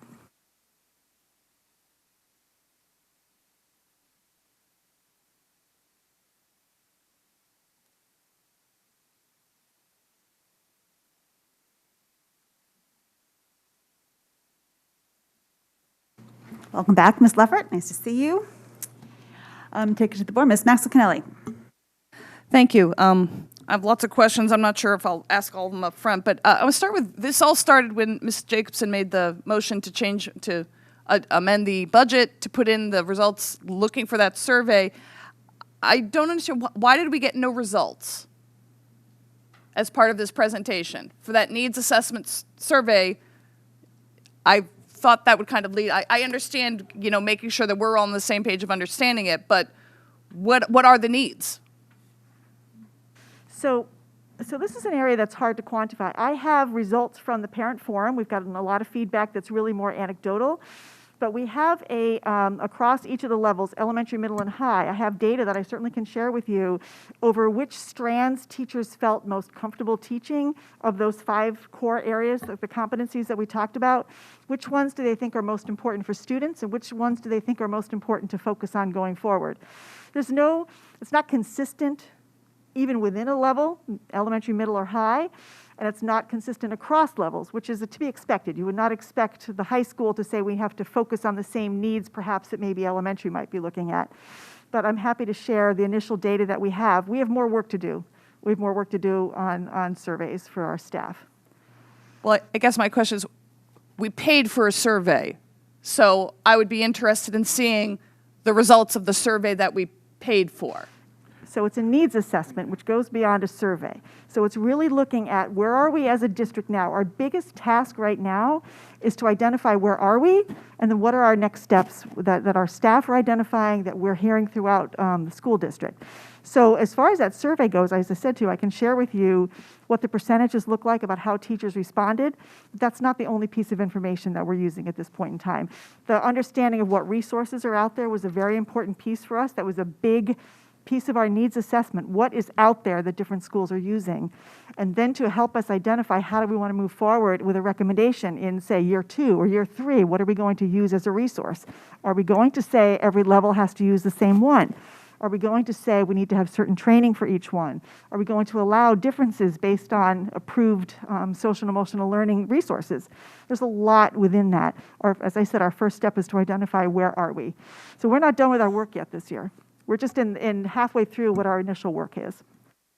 Definitely understand that. I guess it was just a more straightforward thing. But when you talk about 12 resources, 9 resources, 13 resources for what? So resources for how to support kids in the area of social and emotional learning. You've probably heard of second steps. You've probably heard of responsive classroom. You've probably heard of Mind Up, restorative practices. Those are resources or strategies that we use to help kids in the area of social and emotional learning. So those are the things that we've identified at each level. And so I assume part of this process is streaming this so that there's consistency across the district. Obviously, we started just with Mind Up Small, and then it grew from there. I assume as it achieved buy-in from staff and saw results that warranted greater buy-in.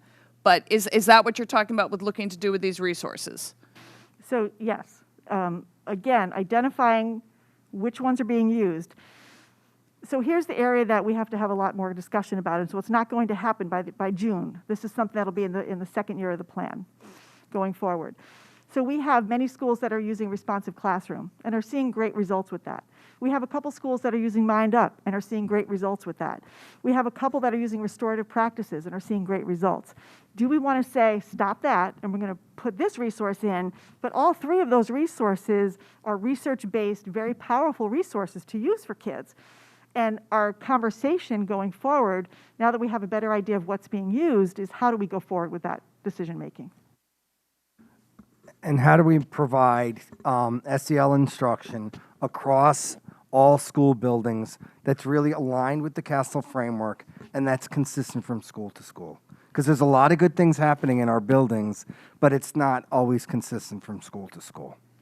And that brings me to my next question. When you say SEL instruction, meaning what? To what degree is this a standalone, independent skill that they're learning that they are then expected to learn how to integrate it into, authentic real-world situations?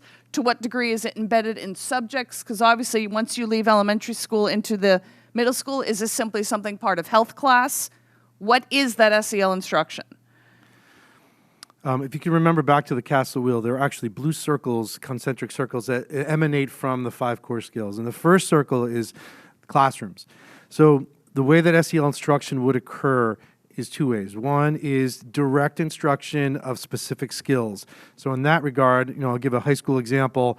A health teacher might be teaching specific strategies for students to help alleviate stress that would be a self-management skill. So directly teaching a skill to help them in a particular area.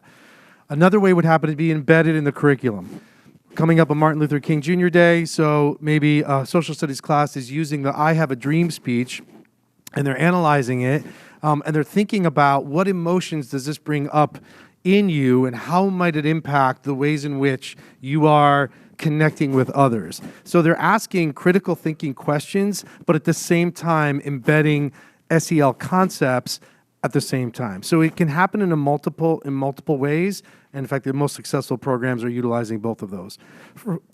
From classrooms, we move to the school level, and that's where there might be, say, an advisory program that, you know, every student in the school would be getting a specific lesson around SEL, or it might be school climate initiatives that are talking about how we connect with one another. Both high schools are working on the No Place for Hate campaign this year. It's very much SEL based as a program, so, you know, therefore that would be a school based. So all of these things would come together to develop the skills in a multitude of ways. And so I guess the idea of that June 2022 program is attempting to rein some of this in and make it a consistent program, as opposed to one teacher doing a Martin Luther King speech, another teacher doing something else connected to a work of literature. Is that the goal of that 2022 plan? So the June 2022 plan will have a multi-year phase-in of what are we planning to do each particular year. So will there be programs recommended for next year's budget? Maybe. Or maybe it's the following year. That's the work that we're doing now with our timeline of what are our expectations for achievement of various pieces of this SEL work, which gets wider and deeper every time we look, you know, deeper into where we are.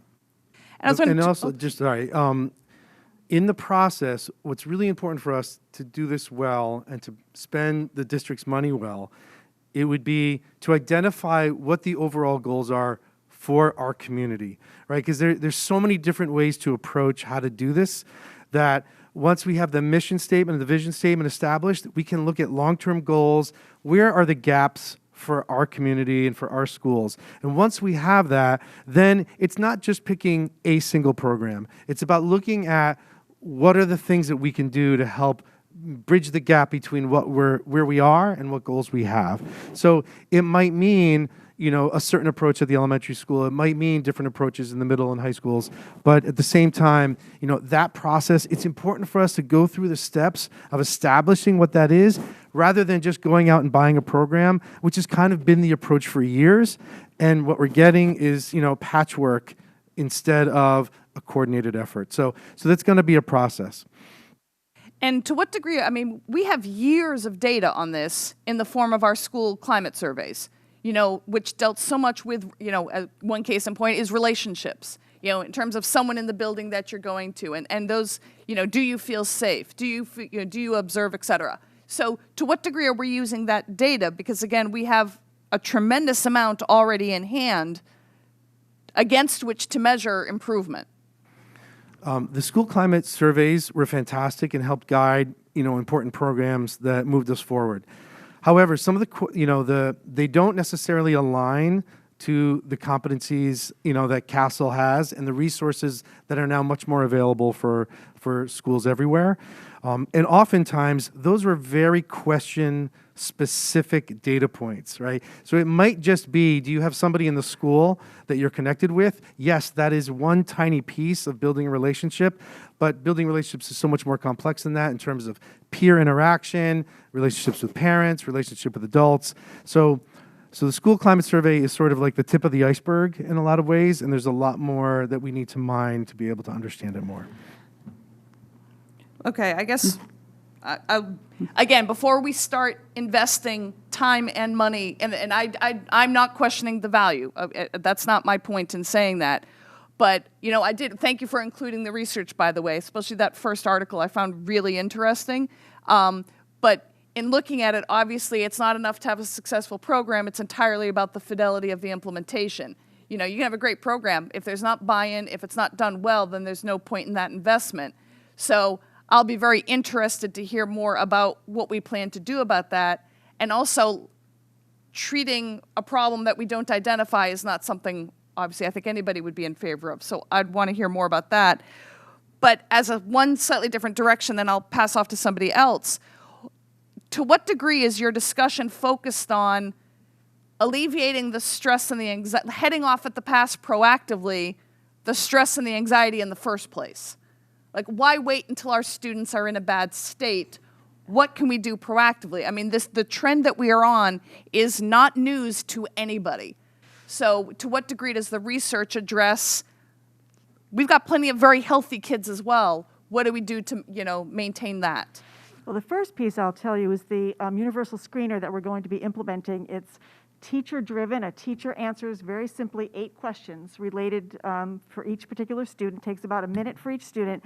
It gives us some idea of where are they in those core competencies, what are their strengths. It's a strengths-based assessment, and it's going to give us an idea of where their strengths are and where they're in need of instruction. That's our first step to identify, are we seeing trends across a school building, across a grade level, across a level, across the district? What are we seeing as far as this first initial assessment to give us some information on how students are doing in school? And whoa, we're worried about this child. What do we need to do for this particular student at this particular point in time?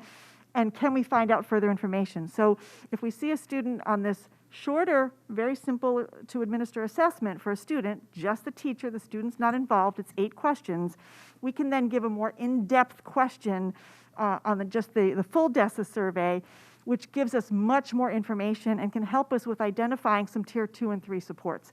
So our first goal, in partnership with the state, there's no cost to us as a district to implement this universal screener, is to identify kids who might be struggling, and then what do we do for those kids? And we think we're going to get some very specific information that can lead to some very targeted interventions. Another thing, that's powerful about the core competencies is that they cut across K through 12. Much like math concepts, like algebraic reasoning, you could identify that in the kindergarten curriculum, just like in 12th grade calculus.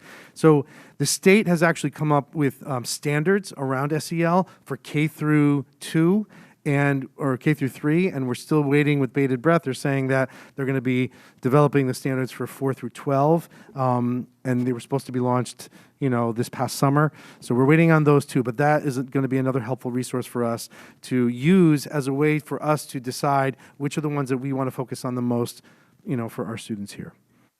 And just as one last follow-up and when you say that you identify a student who's struggling, you're talking about independent of academic data.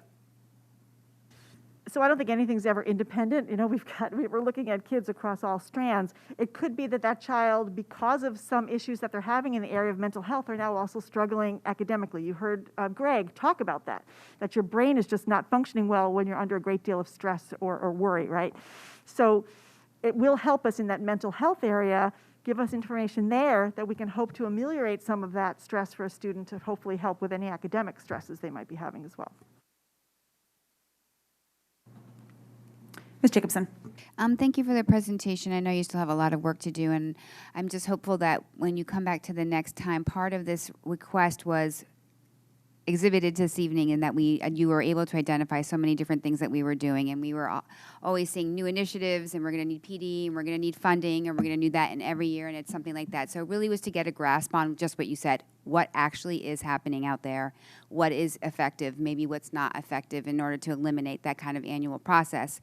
But I'm also hopeful that as you come forward with the needs assessment results later on, that similar to anything else, you will have a projection in terms of what we can anticipate fiscally too, or needs, whether those be human resources, fiscal resource, whatever it may be, because part of this was to get a handle on going forward, what really are we going to need, so it's not like that annual this, that, and the other thing. So I'm hoping that that'll be part of the process too. That's a goal of a multi-year plan, absolutely. I'm just going to give it to the superintendent. He has something to add. I think what Ms. Jacobs just asked, and one of the questions that Ms. Mckinley had, connects back because, as you know, and you'll be looking at the February meeting, a further iteration of the next district improvement plan draft. The SEL work is one of the main goals of that plan. Part of the work that we have in front of us is to lay out these action steps over a 5-year period, to play out with those the fiscal implications for those, as well as the time implications, professional learning implications for each of those. One of our challenges as we do this is, and you'll be reviewing these goals in a few minutes as we look at the budget projection or the budget presentation, is that these goals are supportive of each other. The academic goal is supported by the goal around the SEL work and the equity work. So as we identify resources and think of program or time, what are the efforts that are going to yield results in all of those areas, right? How are we going to be mutually supportive of that work? And that's the work of the springtime ahead of us. Ms. Jacobson? Quick follow-up, a little bit more imminent on the DESA screener. I don't know if we're going to be able to see that beforehand, but I assume parents are going to know about this. Seeing, as you said, it was teacher-based on, I assume there's some sort of a rubric or whatnot that they would be utilizing against this, but just the process, if there is something that you're struggling in, I'm assuming that we would be looping in parents to that before we're starting to talk to students about some sort of concern that you might see. Just a little bit on that process so people don't think that we're going to... Yes, within the next couple of weeks, a letter will go out to the parents on the process. It's a universal screener that will do the DESA Mini for K-8. The high school is a student self-report.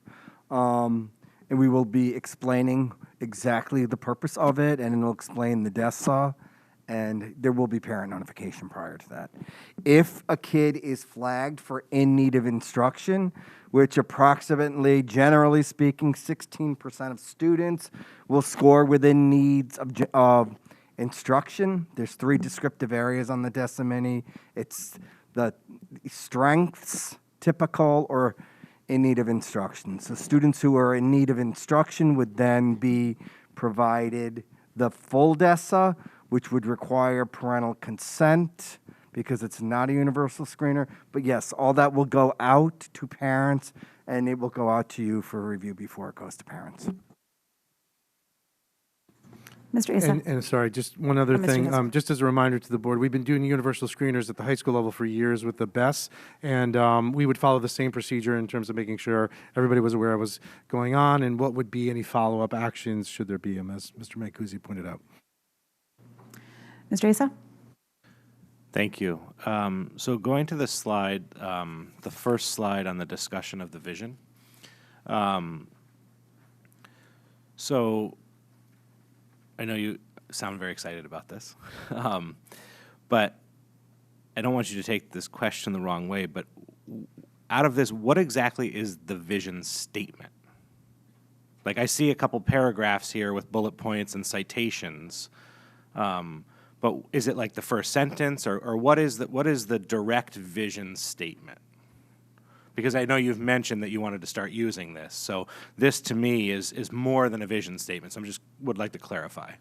Yeah, so maybe statement itself is a misnomer. The idea of it being a vision, that it is a critical piece of the work that we're doing that is not just pushed aside, ignored, or thought of as an extra, and that the understanding of students' social and emotional needs is so important for us to help advance them in their development as children and as future adults. So it's about sort of planting the flag and saying that this is a big part of what education needs to be now, especially with the brain research that we've had over the last 20 years.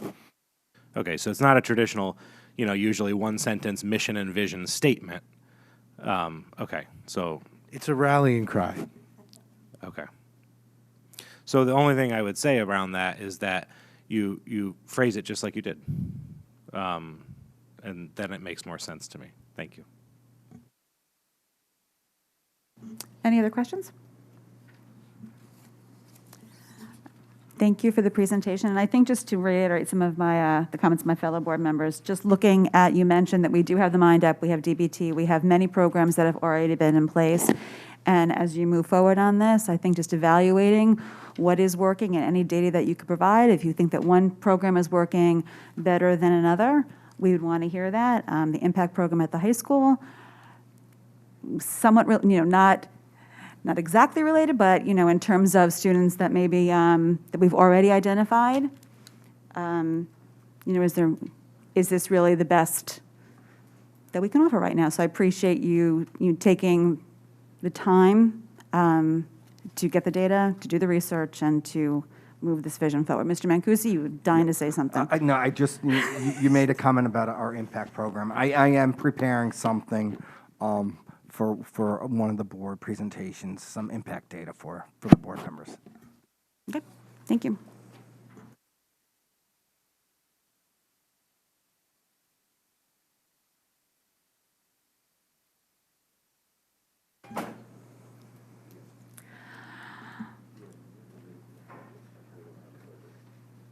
Okay, moving along, presentation of the 2022-2023 Superintendent's Proposed Operating Budget.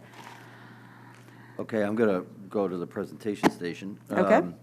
But as I do that, I'm going to pass out for board members a copy of the PowerPoint. For folks at home or idling in their seats, the presentation should be now posted on the district website, as well as the full budget book. After my presentation, if we could take a couple minutes, and we'll just pass out the budget books for board members. We can definitely do that.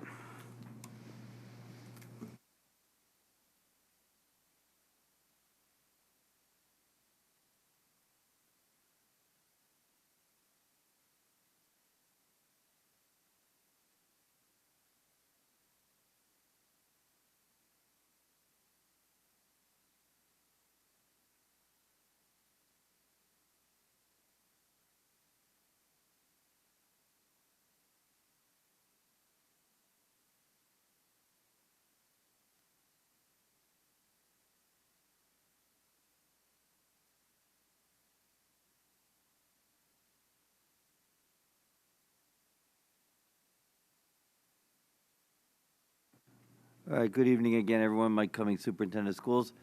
Before I begin, I just want to do a quick thank you to all of our staff, our building administrators, central office administrators, for the work that went into compiling the budget before you.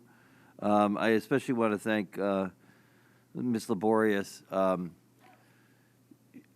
into this as her first budget in Fairfield Public Schools, she's done a tremendous job corralling us, helping to keep us on track, and then doing an awful lot of work over the last couple of weeks to bring the budget book, the budget presentation in front of you, and forward, and to help solidify a lot of the thinking around the budget. So I just want to extend our thanks, and we're very happy to have her join us in Fairfield Public Schools. If you go forward, Meg. And again, please. Just real quick, it's always important that the mission of the Fairfield Public Schools forms a backbone of our budget each year. I say it every year, and I think it's always worth repeating because that's why I say it. But essentially, the budget is really a statement of your values. It's where you really are putting your money, where your mouth is, and where your belief statements are. And we've done that work this time. So Meg, if you go ahead. This is in many ways a transition budget. We've talked about this issue that the district, the school system, the administration, and the board are facing the work going forward. COVID has again interfered with our ability to take a step and a breath and take a look at some of the issues that have confronted us in the past. And I know that the board will be looking at within the next really few weeks these issues around structural change and building a multi-year plan. But it is our intent that going forward, we're going to be able to bring forward to you, I mentioned just a few minutes ago, the district improvement plan.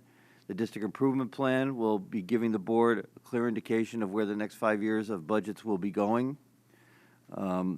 It's really important that we have a look at our consistent sources of spending. So as the board has discussions in the future about adding program, taking program away, thinking of adjustments, that they're always conscious of what the total budget is each year and conscious of those decisions when they make commitments. Okay, Meg. So our budget request in the superintendent's proposed request is 6.22%.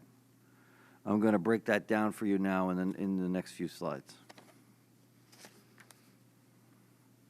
Big picture-wise, the 6.22% increase is due to funding in full and keeping pace with the increased demand for special education and related services. And let me point out that for each of these statements, I'm going to be providing you some numbers. And certainly over the next few weeks, we'll be going in more in depth. Responding to the increase in the cost of heating fuel and maintenance-related supplies, materials, and equipment. Issues around inflation and supply chain concerns are certainly impacting our projections. Meeting general contractual increases for staff salaries and benefits. Investing in core infrastructure such as cybersecurity and replacement of the key technology equipment. And finally, laying the foundation for the core academic investments as outlined in the district improvement plan, draft goals, the diversity and equity, some of these things, diversity and equity, early literacy academy, the middle school block schedule, and investment in math textbooks. So a highly detailed slide, and I should take a moment here and just point out that the PowerPoint in front of you differs slightly from PowerPoints in the past. It should help serve for you as a more ready reference guide as well. What Ms. Laborious did is she was putting together. There's going to be a number of slides with smaller type, and we can get you larger copies. I know it's a challenge at this point.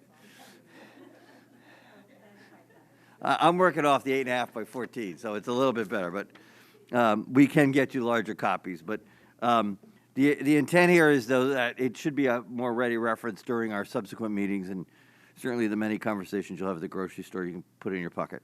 The codes to the left follow the codes in your budget books, and they're color-coded according to the budget book. So as you know, and we'll talk about examples in a second, there are the codes along these specific budget items, right? Staff salaries, benefits, instructional services, and so on. But then there are also things that, topics that go across some of these areas, and I'll break that down for you in a minute as well. But you follow the codes, and so I want to point out, for example, instructional services is yellow. You'll see that on some subsequent slides. You'll be able to follow it through. And again, it's in the budget book. I also want to point out the bottom left box.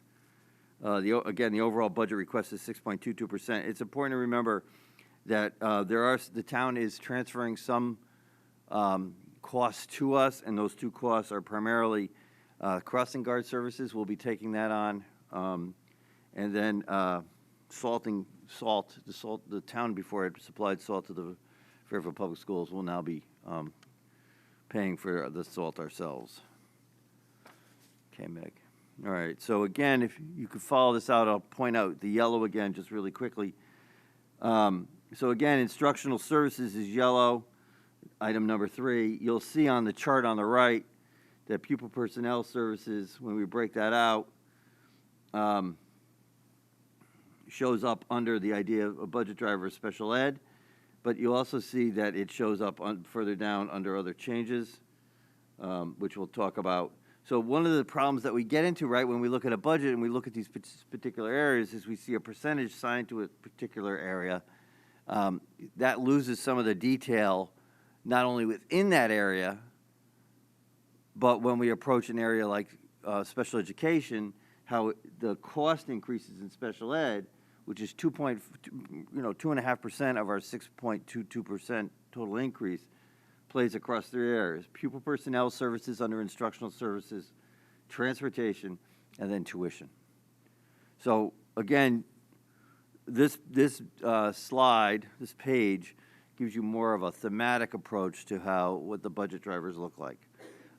Ms. Laborious has supplied on the left of some of these slides some narrative that helps also answer some of the questions you may have, which we'll talk about at the end of this. Other drivers at the top are typical heavy drivers: staff salaries and benefits, operation and maintenance, utilities, and transportation. But again, when you break that out, of the 2.93% total, as typical, staff salaries and benefits drive the great percentage of that.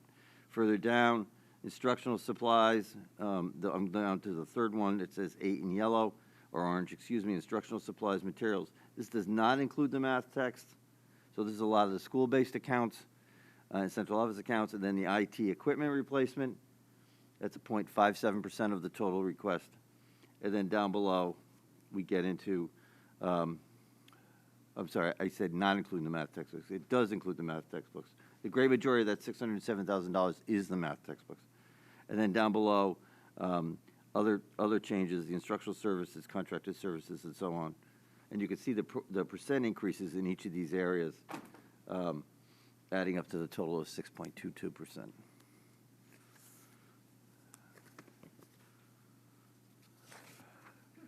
Another for the optically challenged. This slide is another way of looking at it. And here we broke out the staffing issues and some of the enrollment adjustments. This is included on this slide. So major drivers, the new staff targeted enhancements is shown here is offset by projected enrollment changes.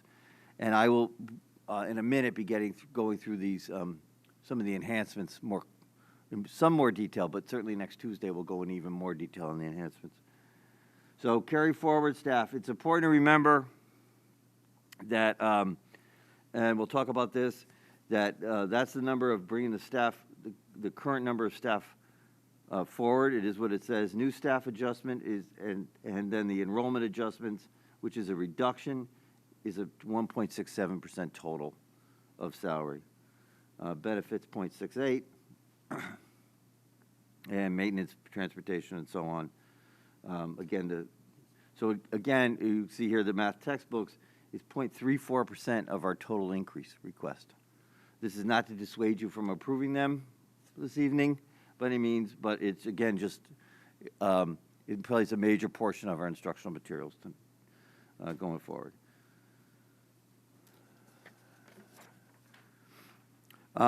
We bring the learning principles forward as we do the mission because this is the work, the bedrock work of what we expect to be happening in our classrooms.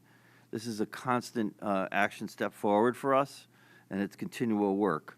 Again, the learning principles were developed by a group of teachers to reflect what they felt and believe are the optimal learning conditions for students on Fairfield Public Schools. Let's take a step back now to the District Improvement Plan draft goals. You saw these first in November, and we're going to review a couple of those slides in a minute, but there's the four draft goals that we are currently working on, and as I said earlier, we'll bring forward to you in February with more detail. We have essentially, if I could characterize them, the first goal is an academic one. The second one is SEL. The third is an equity and diversity goal. And the fourth one is a communications goal. Now, we play that out into the budget on the next slide. You saw a slide similar to this in November as well.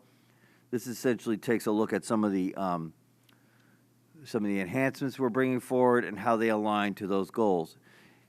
You may not recall, but in November we had a much more detailed chart because at that point we brought forward to you quite a number of initiatives that the district leadership team had identified as important to the district going forward.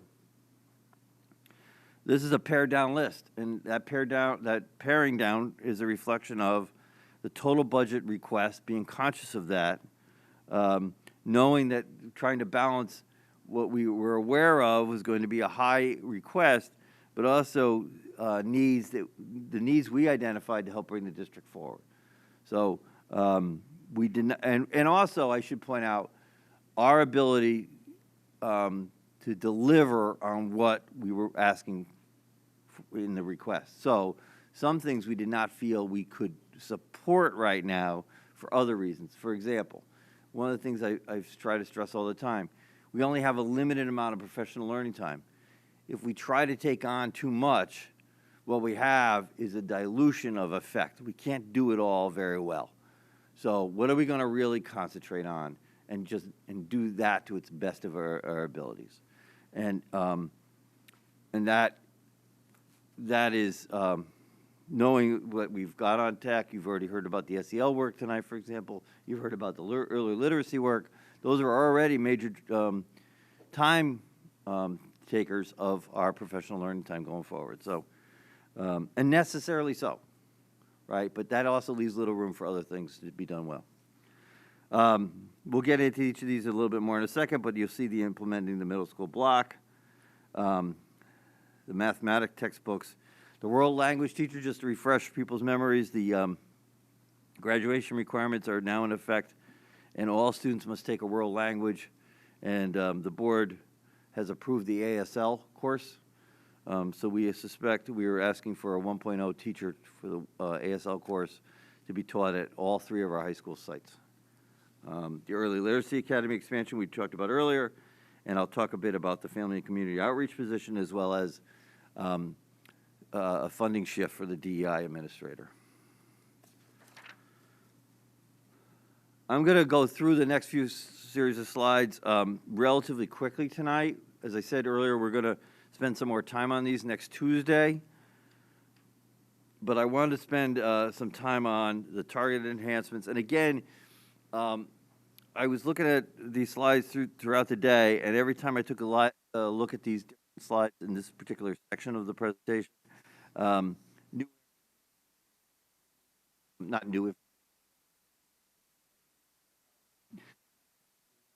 we see different things on the slide that actually picked up.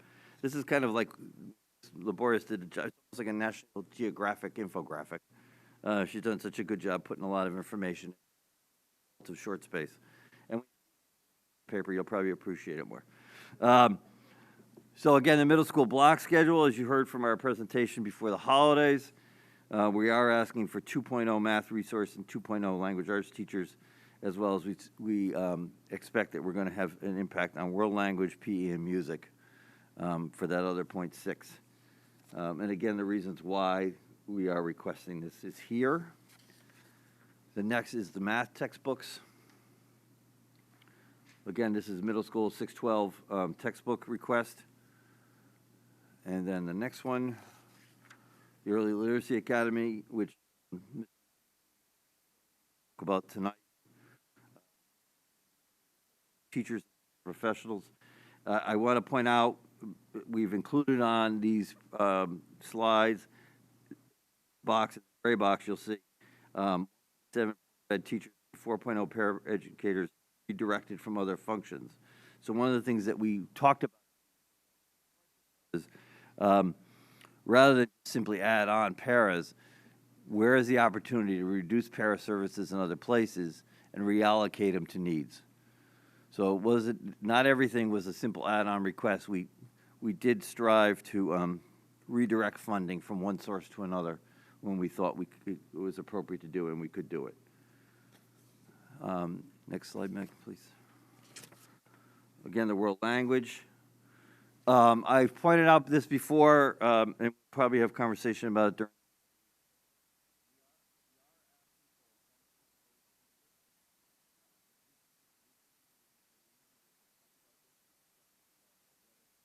Students leave Spanish, leave French, other languages to take the ASL, and it has an impact on those course enrollments. If that happens, there'll be a corresponding drop in the FTE in those areas as well.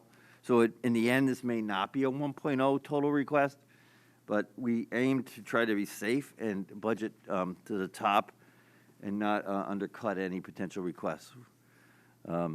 So this is something that will play out as we do course selection.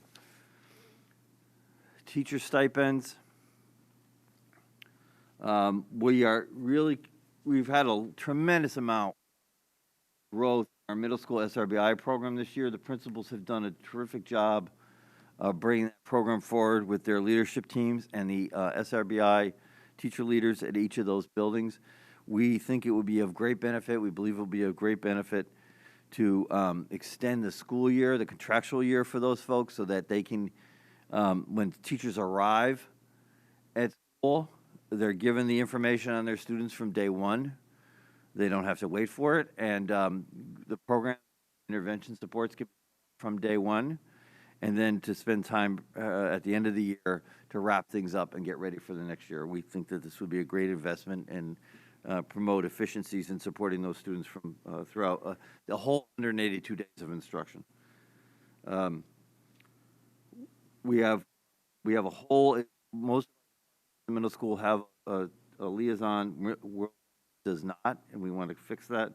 And then also, Mr. McCusey is requesting that we, given the number of speech and language services throughout the district, that we look at a teacher stipend, as we do in social worker psychologists, to help support the professional growth of those SLPs in the district and help bring consistency of services.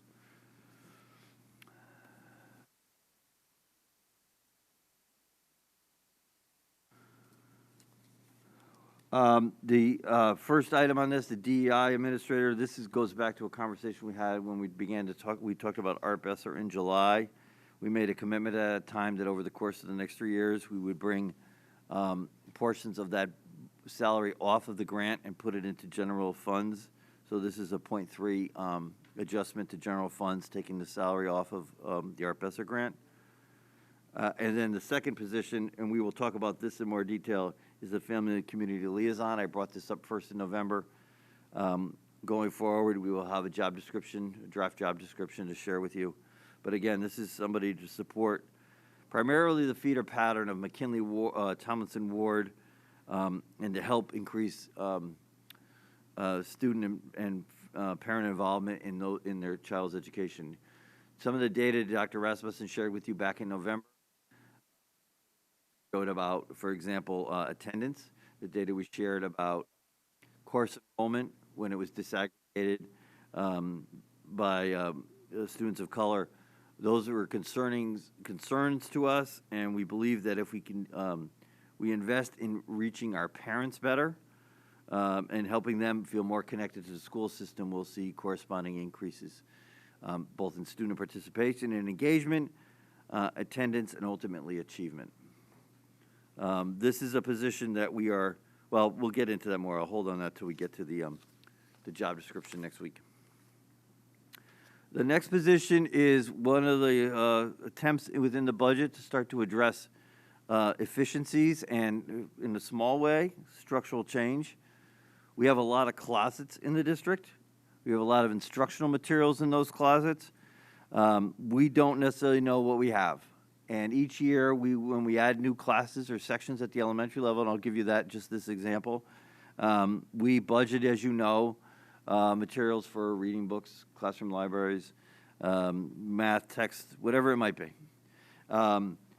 We don't do a good job when we close a section of monitoring where those materials go. We don't have we don't use our storage facilities correctly to hold those things until a grade level section opens someplace else, whether it's a year or two down the road. So the point of this position is to create a part-time role for somebody to go out next year and essentially inventory what we have in the district, make determinations of what we should be getting rid of, donating, selling, and then keeping.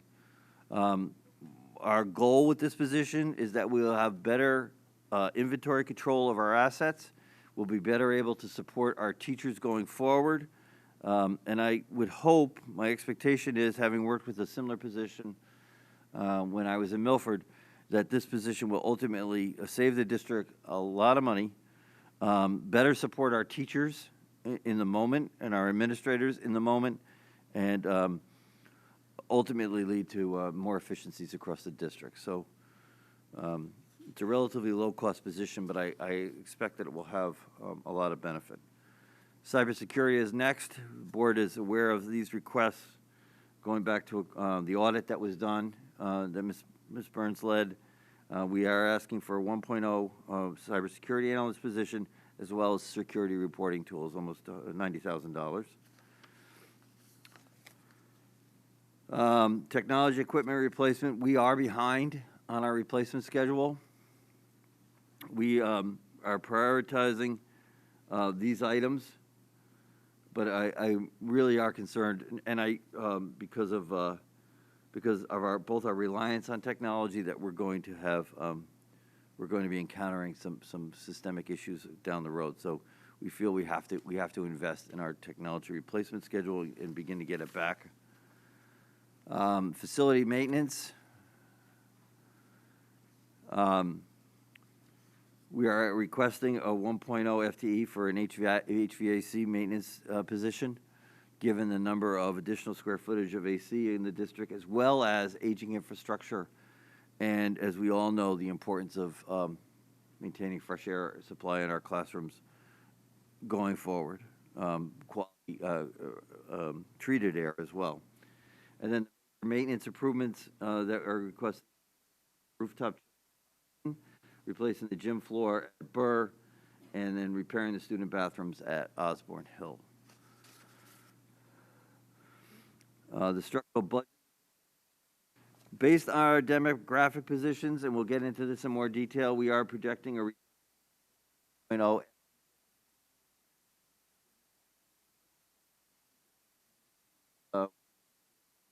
budget. The enrollment is declining to a point where we're going from 3 teams to 2 at each of those schools. The concern there, though, I think this is 237 and Roger be reversed. It's really, and our maximum middle school team size is 20. All for me.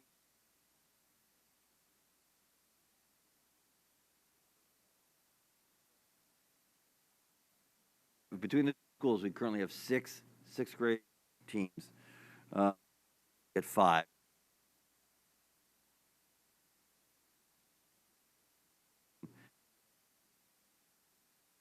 Of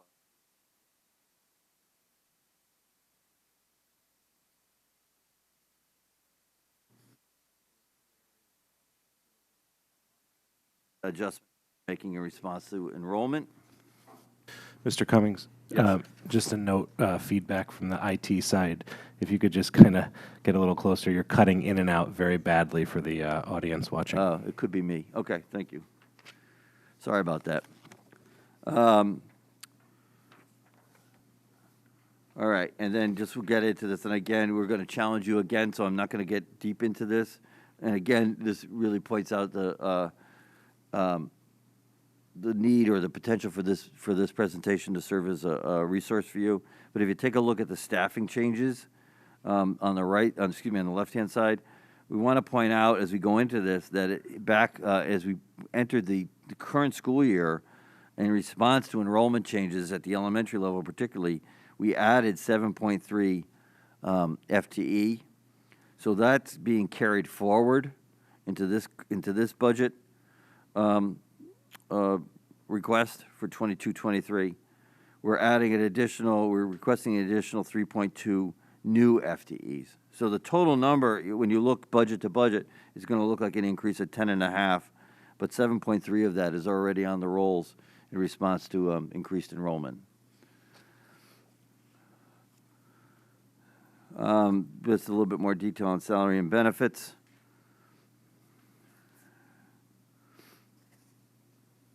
And we'll go through this. I believe this is also on our conversation next Tuesday.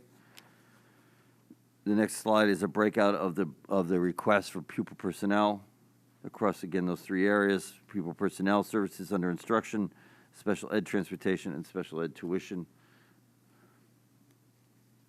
I want to point out here, we rightfully have heard from Board of Education members. We've also heard this from members of the Board of Finance that there's an expectation that we do a better job at projecting our special education expenses.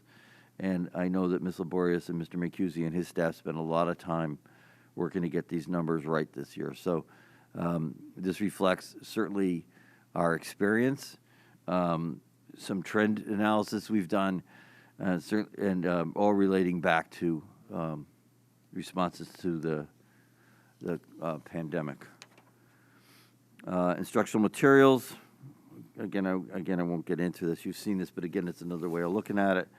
The other changes. And then if we can go to the meeting date slide, Ms. Brown. There we go. So these are the meeting dates we have scheduled with the board starting next Tuesday on the 18th.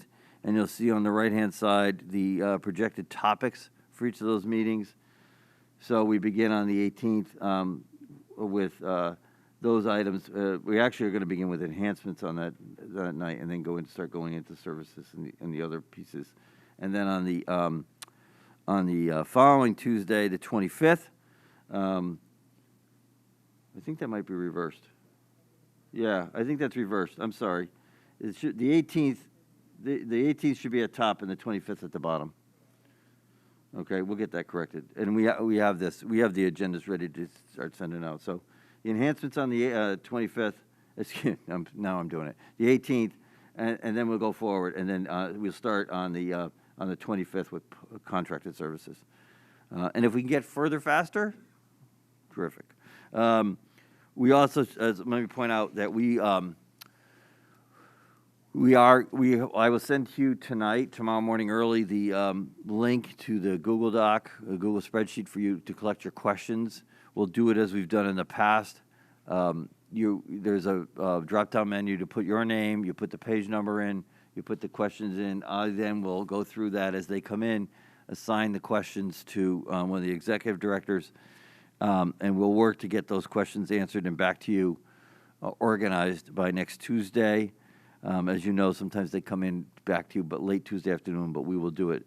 I'm asking for this first week that if you could have questions to us by Sunday evening, that would give us almost 2 full days to work to get answers to you. So if you could have the questions to us by Sunday evening, that would be very helpful. And if you want to get them in earlier, we do start on them as they come in. Going forward, next slide, please, Meg. So just going forward, I want to point out, and being cognizant again of this request, speaking for the educators in Fairfield Public Schools, we do certainly recognize the need for change. The administrators and staff are eager to be part of this dialogue, the problem solving, and the solution development. We are striving to address the instructional and operational concerns in a systemic and comprehensive manner that ensures our ability to fulfill the mission of the Fairfield Public Schools. We have to develop the fortitude to approach old problems in new ways and always keep students' best interests at heart in our decisions. I know as the board, again, we'll be looking very closely in the next, in the months to come at the structural change and facilities and maintenance and operational concerns that confront us, our school system. We're eager to participate in that work because we know in the long run, it's going to lead to an improved learning experience for all of our kids, a better instructional experience for our staff, and a stronger school, more resilient school system. So tonight, I don't know if there's any questions operationally that I can answer right now. I know questions on the budget we're going to hold on, but if there's any questions, there's a whole bunch of other slides that follow. Again, I won't go through those, but they serve as an appendix with further information for you. And they break out some of the budget book pieces as well.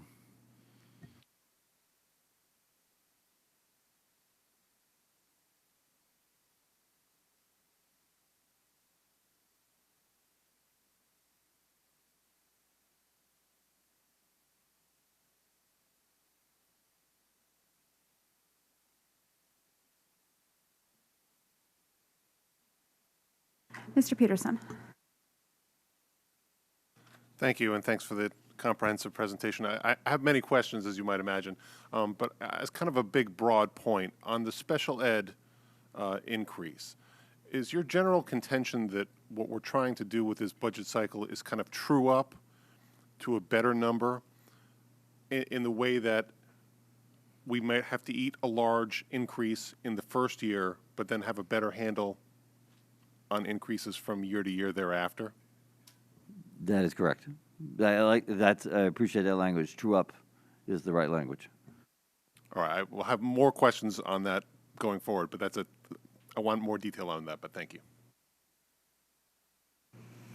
Any other questions? Okay, Yep, Ms. Mckinley. A couple questions. One, just to clarify, the .3 DEI administrator being allocated to here, will we hear more about then how that grant money is going to be reallocated, since I assume it's coming from that? We can begin to talk about possibilities. We've actually held off on ARP ESSER reallocations conversation until February. We're compiling a list of ideas, things that I will just say off the top of my head that include things like a summer math academy, like acceleration academy for students who maybe in the transition grades between 5 and 6 or 8 and 9, the possibility of an AP academy for students who are entering AP courses for the first time to help prepare them for the summer. Those are just a couple of ideas. There's a number of things we're looking at. So we could talk of possibilities, but we won't be ready to talk yet in detail until February. No, that's fine, but the point being, that is a definite reallocation. It's just what it's being reallocated to, correct? Yeah, exactly. We're going to Okay. use every dollar. And then just to clarify regarding the Google Doc, that when it has that page drop down, it will include all of those page options within that topic. So we've got the big executive summary page numbers. We have the within building, within, however, I can't remember all the different categories. But those budget detail pages, a single topic will be covered on a single Google Doc. So that, for example, transportation, executive summary, and support pages will all be on that drop down. So we're not putting it on multiple pages. You shouldn't have to. When you get it, the email, I have the email ready to go to you. If you don't see that, let me know and we can adjust. Okay, because I know that's how it was last year, so that a single topic was on multiple pages, and that's what I'd reacted to last year, so. Well, and we did discuss that in the Finance Committee about trying to, the backup, tying it with the executive summary. I see Ms. Laborious is nodding her head back there, that she made the adjustment. But again, as Mr. Cummings said, if after the board gets the spreadsheet and has any questions, we can always adjust it. Ms. Mckinley, I think as I've understood the problem, and you correct me if I'm wrong, and I know you will. The issue is that when we talk about like enhancements of the executive summary, we start to bring up these topics that then later reappear. So you wind up splitting topics, right? So we want to make sure that those are united. Okay, thank you. And then my only other question is that this, regarding the HVAC maintenance and major maintenance improvements, I assume that this is entirely consistent with the waterfall that we've had. I mean, at this point, we haven't needed to adjust something. Right now, we're consistent with that. That's correct. Okay. Any other questions or comments before we get the books? This might not be budget friendly, but my eyesight is really bad. So if we need to use a couple of extra pieces of paper to make the font bigger, the board has to entertain my, my vision going. But thank you for the presentation. And we'll take a break. Can I just say, though, to that Yeah. comment? I want to make sure that Mr. Peterson is signaled now to ask later about what we're doing about copier costs, because we were thinking of you as we prepared the budget, and it didn't make the PowerPoint, but we want to talk about that. I will absolutely ask about it. Thank you. Well, and I say that appreciating that Mr. Peterson is probably, thinking, cut down on the copying. I know. All right. Having unanimous consent of the board, just take a 5-minute recess while we just pass out. Seeing no objection, we will reconvene at 10:10 while staff distributes the budget books.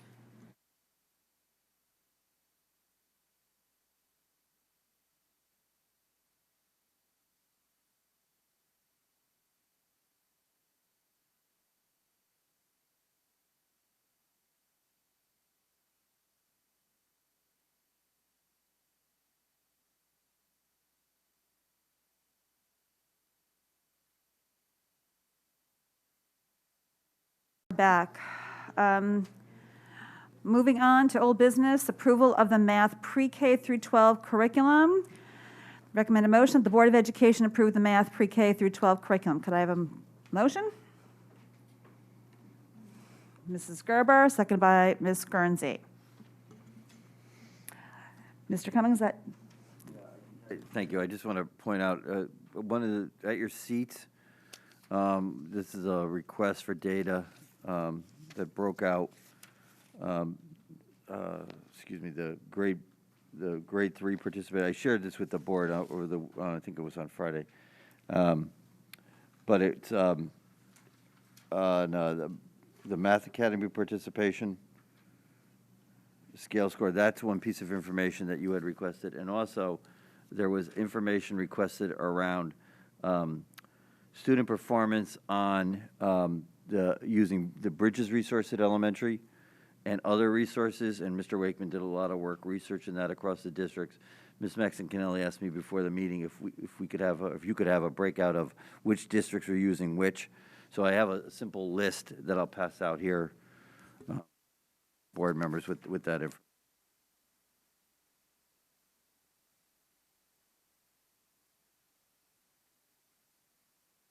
Okay, thank you, Mr. Cummings. We'll take it to the board for any questions. Ms. Kelly? Sorry, just because I'm new, approving, and I just want to confirm, if we're talking about approving the curriculum, that doesn't, in light of what we just were presented, that doesn't mean we're approving the purchasing of textbooks yet. We're going to approve the curriculum first, and there'll be a separate motion to approve the texts. Okay, thank you. Ms. Mckinley.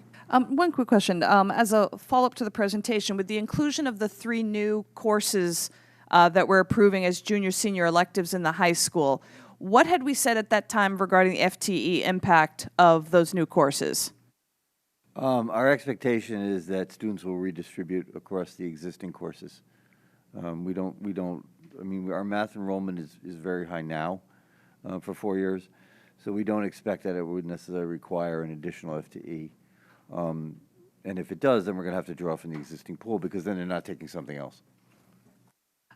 Thank you I just wanted to refresh my memory. And also very much thank you to Mr. Wakeman for this. Having been through the last approval of the math curriculum and then through the years of angst over the resources and accompanying it, I just appreciate seeing that data that was presented to the board regarding how our success is. The one thing I'm curious about is, I don't know if Mr. Wakeman can speak to, because that was a nice trajectory we were on in terms of those improvements of scores. And is that basically attributable to the PD that staff is getting so that they're better able to follow the Bridges program so that a lot of it's vested therefore in the program? And to what degree is it anything else? I would ask Mr. Wakeman to come up and answer that. He can do that best.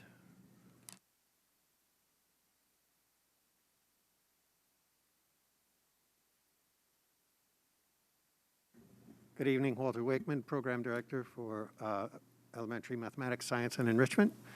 The program, the resources that were available through Bridges, first and foremost, there is an enormous amount that teachers are supplied with. As you know, prior to that, we were using home-developed resources. We did not have the website resources. We didn't have the additional support resources for teachers to challenge students. So that certainly had some influence on the impact of the student performance, and as well as understanding the standards through the resources, because we do try to focus on the standards at each of the grade levels. So all of that and the professional learning teachers have been involved with have been important. At this juncture, and part of what we proposed, we're looking at how do we take this up to the next level. The idea about challenging all students in their home schools, the idea of supporting through the SRBI process, intervention process, and keeping kids in the core classroom instruction has been really important. So we've been focusing our energies on how are we intervening with kids prior to their developing more needs as they go through the grade level. So all of that's been part of the growth that we've been working on through the past several years.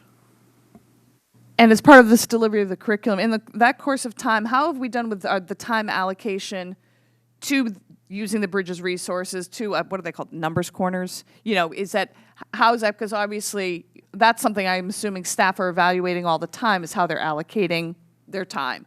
So has that changed and corresponded with the data, or no?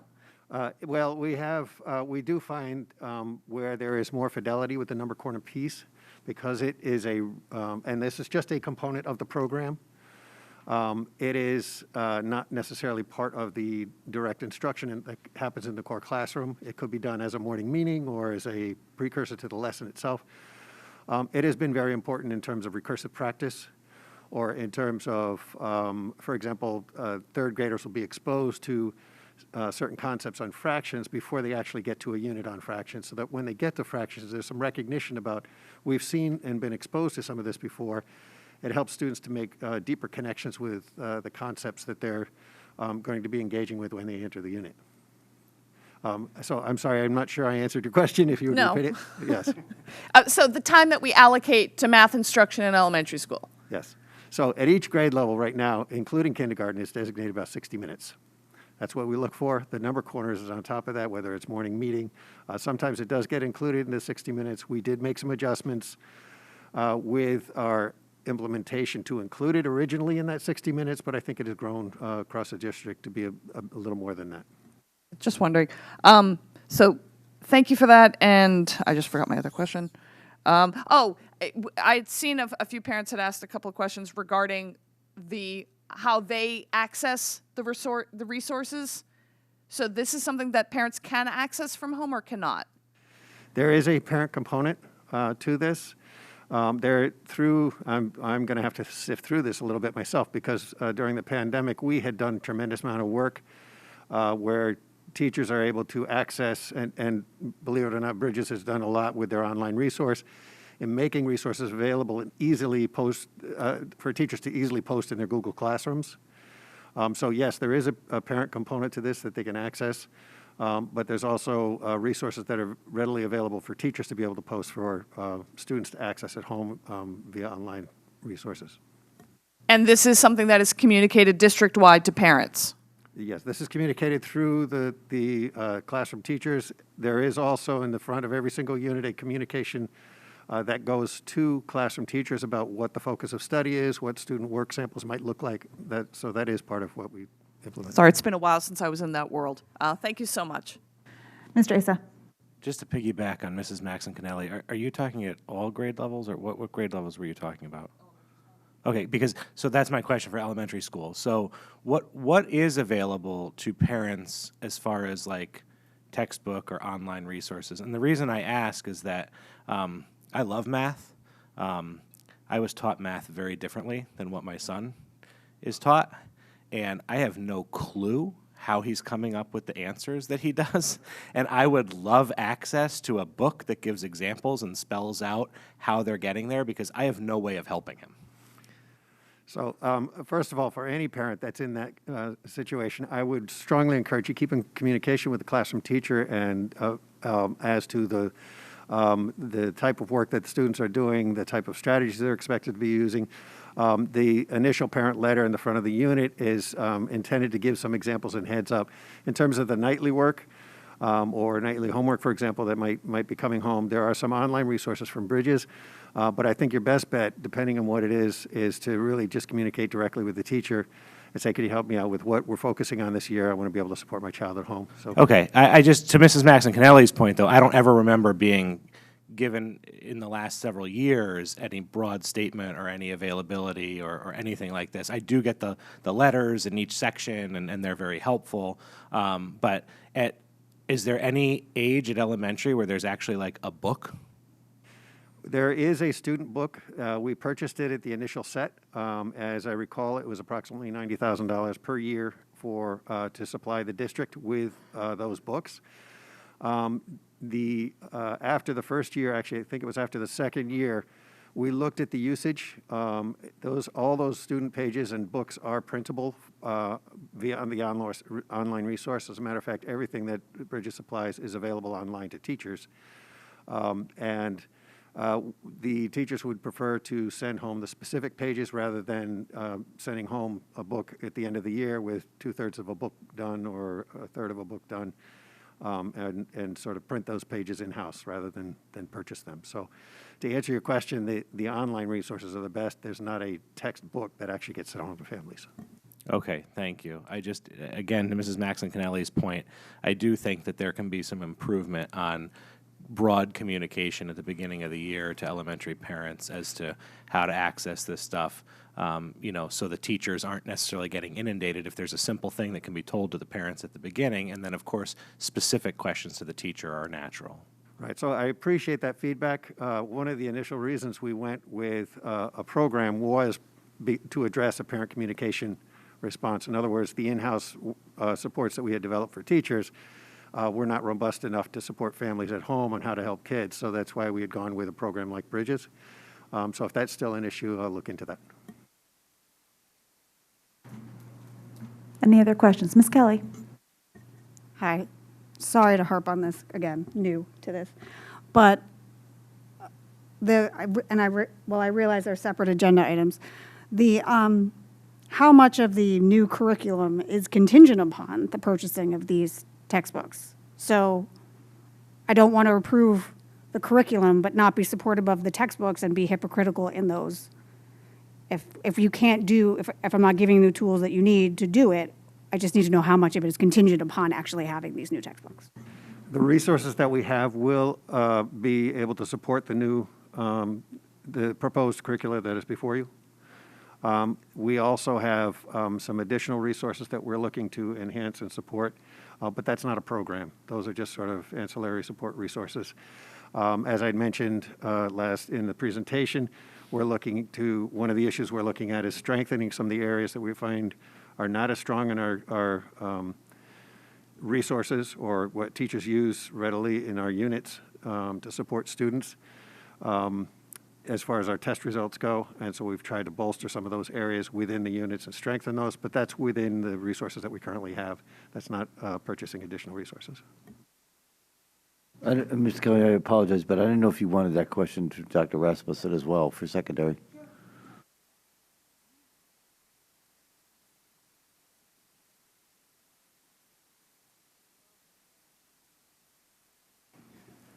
Dr. Paul Rasmussen, Director of Secondary Math Student Achievement. One of the main reasons is I can't say that the curriculum is dependent on the implementation of the resource, but I would say based off of our presentation that our current resources, as based off of the evaluations, and it was like through ed reports, there is a lot of misalignment. So we are looking to upgrade to allow to provide the teachers the tools they needed to support the students in the classroom and also support the instruction that we're looking forward to support the vision of the graduate and our academic expectations. So, I mean, I think they go hand in hand, especially as this is, I mean, I think key in terms of and providing the teachers the best resources and the tools necessary to deliver the curriculum as best as intended for what we trying to get out of within the classroom. So to answer your question, so are they dependent? Can we approve one or the other? I mean, that's, I can't answer that question, but to me, I think that they go hand in hand, especially at the secondary level, when we do need to improve our resources at the secondary level. Okay, so you can't do these supports that have been applied in the elementary level? Because they already have the Bridges program, which they're not recommending to purchase additional resources. We are recommending to replace and improve our instructional resources at the secondary level.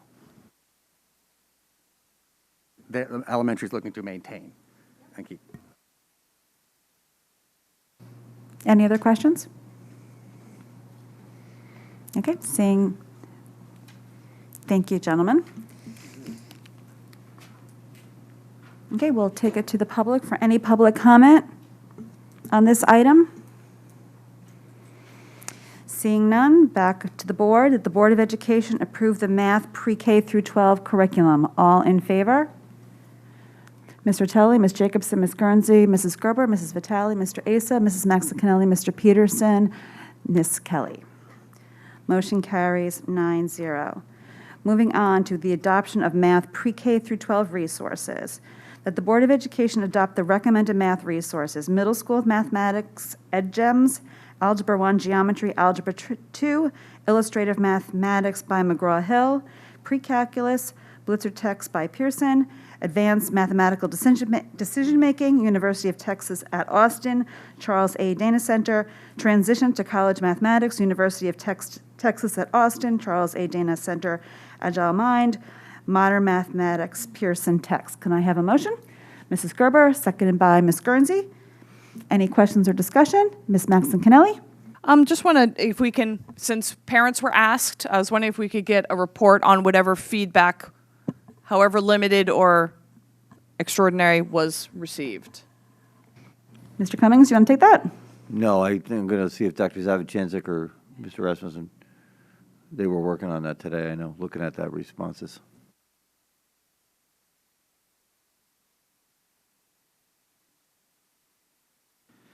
James Evajancic, Executive Director of Curriculum and Instruction. We did send out the feedback for curriculum as well as text access at the secondary level, which is listed in front of you. There was only one respondent, and it was for Math Academy. There were several emails as well about Math Academy, but none in regard to the textbook that came through that portal. Okay. Any other questions? Ms. Jacobson? The only question I wanted to follow up on was that in the presentation that we had on first read, there was mention of a pre-K Bridges book, and I didn't see that on this motion, so just making sure that that wasn't missed. No, I took that off because essentially it's the same resource, so we didn't see it was anything new. The board had already approved the bridges. Oh, okay. I just wanted to, thanks. Mr. Asa, followed by Ms. Kelly. Just for clarification, if the board were to approve this motion, it is still dependent on it passing in the budget, correct?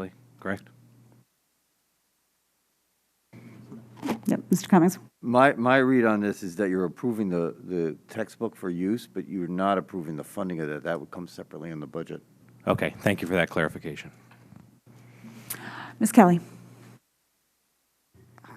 That kind of helped because I can't, if it was supporting the funding for that, I'm a hard no. But if it's just to approve the use of them, I don't know, I can't approve the use but not the funding. So I'm a no, but we'll.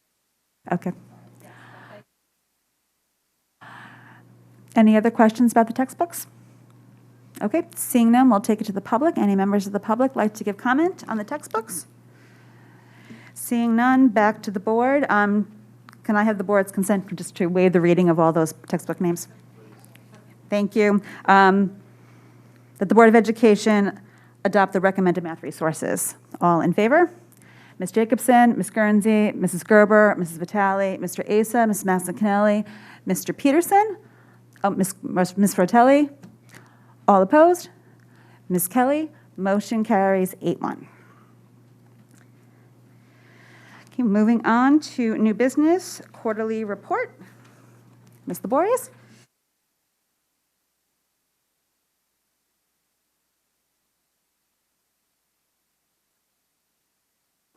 Good evening, Courtney Laborious, Executive Director of Finance and Business Services. So if you turn to the quarterly report, the first page, which is the statement of account, summary by major classification, you can see that this continues the report that we had provided previously that shows a high-level summary of the Q1 results next to the Q2, and it will follow through that trajectory through the end of the year, which is positive because we can see the high-level results, but it's also a challenge because I've got to explain, and we're being very transparent about why the quarterly results changed. So the top is a summary of the quarterly projected balances and how we manage resources so that we remain within budget, which we were not presenting at Q1. We were showing you a deficit of $880,000, and now we're showing you a budget that comes within balance. The bottom is the Munis generated report, or a summary of that report for the unencumbered balance year to date. That's as of January 6th of 2022. We normally do that as of 12:30, but we were closed that day, so we did run it as of 1/6, just to be aware of that. And the top lets us know what has changed, and the bottom lets us know the cumulative spending. And then we'll go into the more detailed summary of the major classifications, which is the next page, which is supporting the information for the projected balances. Also, for your information, we attach the Munis-generated report, which is the report of the budget expenditure and encumbrance information for year-to-date, also as of January 6th. So the big picture, we have a large gap in pupil personnel services that grew from our last reporting period, which means that we needed to take measures to offset that gap in this presentation of the quarterly. So the first thing I want to explain is why is there a gap of $2.9 million in special pupil personnel services? We've been talking to you about this. So the gap is due to tuition and settlement costs higher than budgeted, as well as professional consultation, speech, and other services. The excess cost reimbursement has not kept pace with our increased costs, and we have higher than originally anticipated costs overall. So the second factor I wanted to point out is why did it grow from Q1 to Q2? Why did it change? It's due to basically two factors. Number one, the estimate for the overall expenses increased by $360,000 when accounting for all of the revenue offsets. And the net revenue decreased by approximately $345,000. It's net projected revenue from Q1 to Q2 as a result of a decrease in the projected excess cost reimbursement rate, which reflects our traditional historical rate. We still don't know what that rate will be. We've spoken with our colleagues. We want to remain conservative and continue to budget for it at the 73%. Last quarter, we showed it to you at a higher percentage rate because of the experience from last year.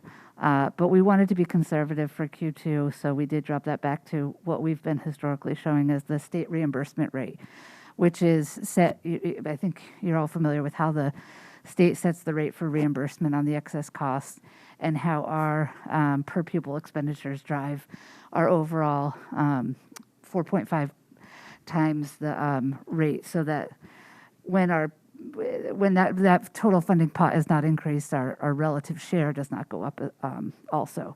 We're hopeful that that excess cost picture gets better, but we're being conservative in this estimate. There's also a decrease in IDA funds available for operations, to support operations, because we've spent that on necessary other items, but it's offset by additional ARP IDEA revenue for tuitions. And you'll see that in the grant reports. So about $400,000 of the ARP IDEA grant revenue that Mr. Mckinley applied for and received was dedicated to offset tuition in this budget. So the third thing I wanted to bring up is what are we doing to cover the gap? We are freezing equipment spending, school and capital, and technology capital for approximately $375K. We are instituting a hiring freeze on positions that we have not been able to fill. So we don't anticipate it having an impact other than what we had already been seeing, but as well as savings in staffing and insurance due to attrition and vacancies, which I'll get to in a moment. And so I'm gonna pause there because that's a lot to take in before we go to the next more detailed summary page to just check in and see if there are questions on what we've talked about so far. Mr. Peterson, followed by Ms. Kelly. Hi, thank you. Just in terms of the freeze, are you saying that you expect the freeze to generate a savings of $375K? Correct, yes. We have unencumbered balances there, and we're going to freeze spending in those accounts and it's equivalent of about $375K. Okay, thank you. Ms. Kelly? It was just a follow-up to that. Do you have a sense of how many positions that is and what positions they are? Yes, I do. It's about 7 positions. I'll have to get back to you with the specific positions. which we can do. But it is about 7 positions that have been traditionally unable to be filled, not traditionally, I apologize, this year, that have remained vacant for some time that we had hoped to fill. But I can get back to you. I apologize that I don't have the titles. Thank you. Ms. Jacobson. Can you provide a little more color for us for when you say spring equipment spending? What do you mean specifically by that? Is that just capital or are we Yes, just capital. I apologize. Yeah, it was new to me when I came here. So we hold off on the capital purchases for schools unless it's an emergency or a necessary replacement until the spring, often because of just to shore up and be prudent with our spending to make sure that we have funds to support other items. So it's something we've historically done. Part of what you see in this budget proposal is we'll get to, but right-sizing special education expenditures so that we ideally won't be in this position in the future. But yes, so it is capital related to technology and school equipment. And also just in the maintenance area, just that pipe issue that we had below, did that end up costing an unbudgeted emergency repair of any significant degree? So Angelus is very good at managing within his budget, even with a pipe burst. And so I would say that he's been able to offset with other projects if to afford the pipe burst. Well, right. I don't necessarily like that idea, though. But Mr. Papa George, could you just give us an update on that and what happened with that in terms of this, in terms of your area right now?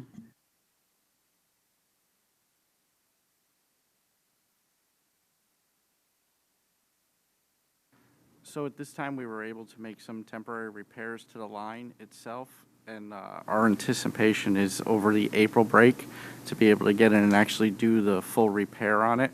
Unfortunately, over the holiday break, we were unable to get a contractor to get in there to get it done in the time frame allotted.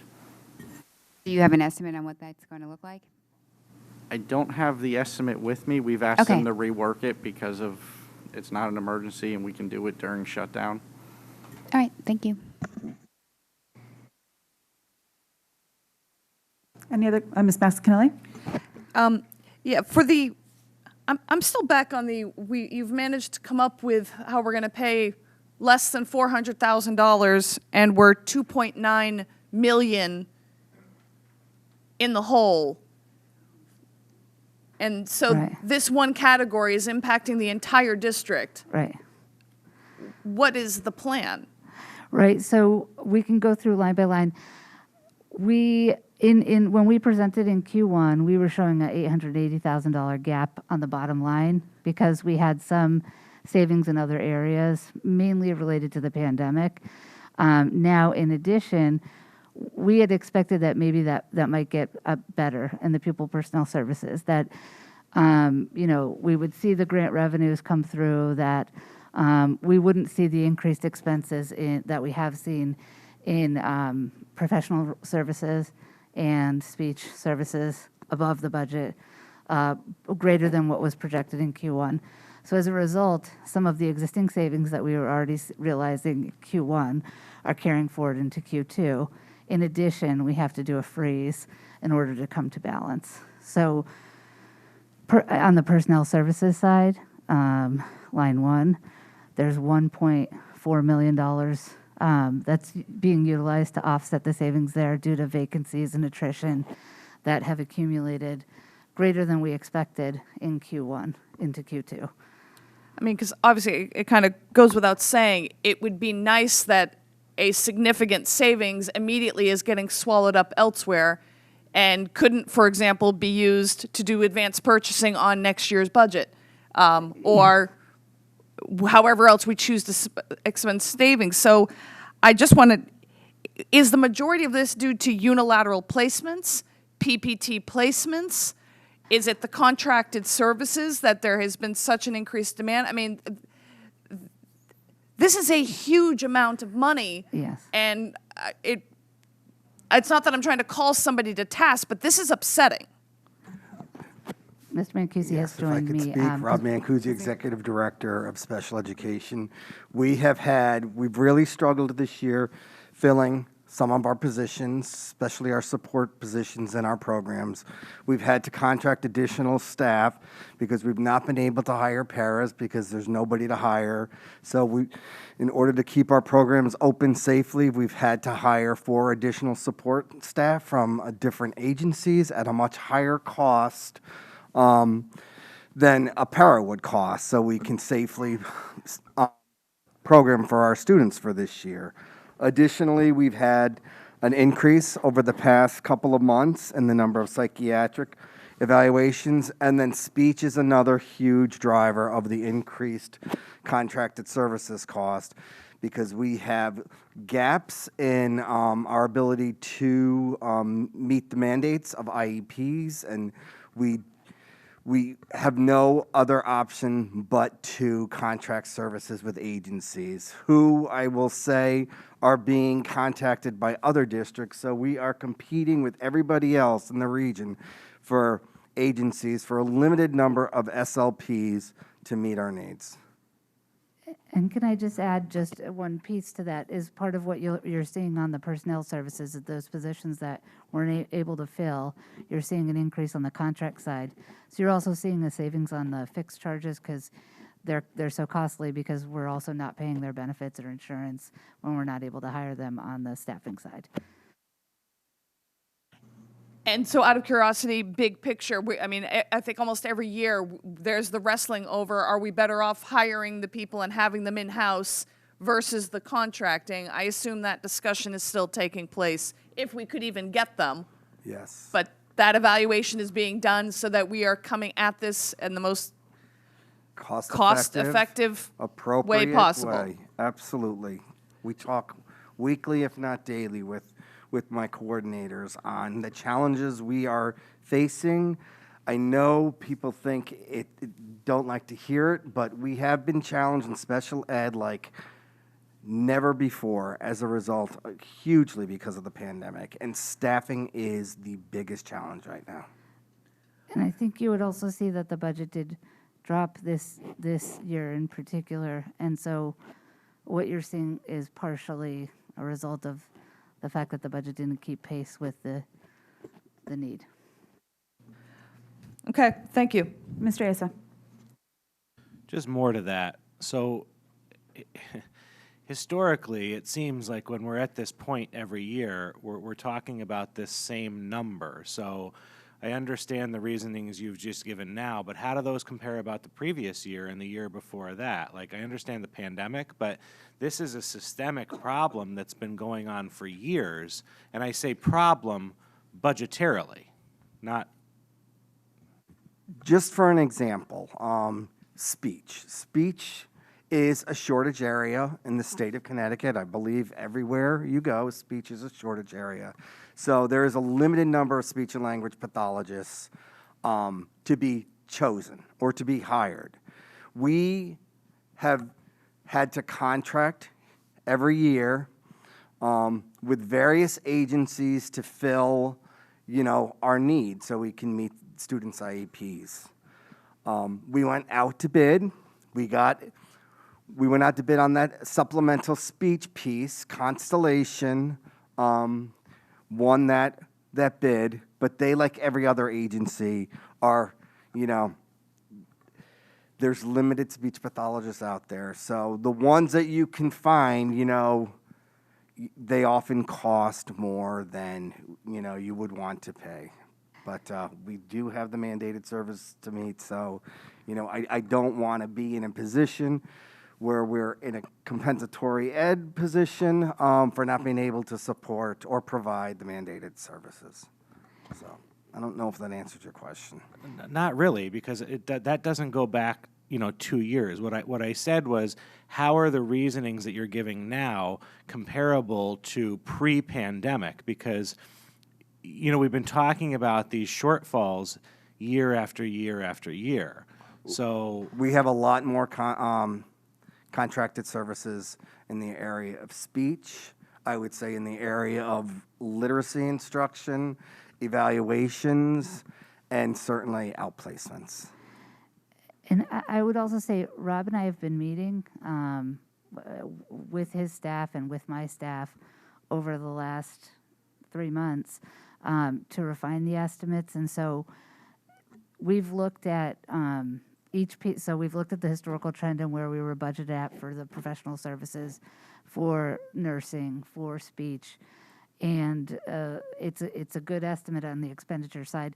We've looked at the revenue estimates for the IDEA grant, for the OTT, for the excess cost, and those estimates are in this projection good estimates, with the exception of the reimbursement rate from the state, which we're being conservative on.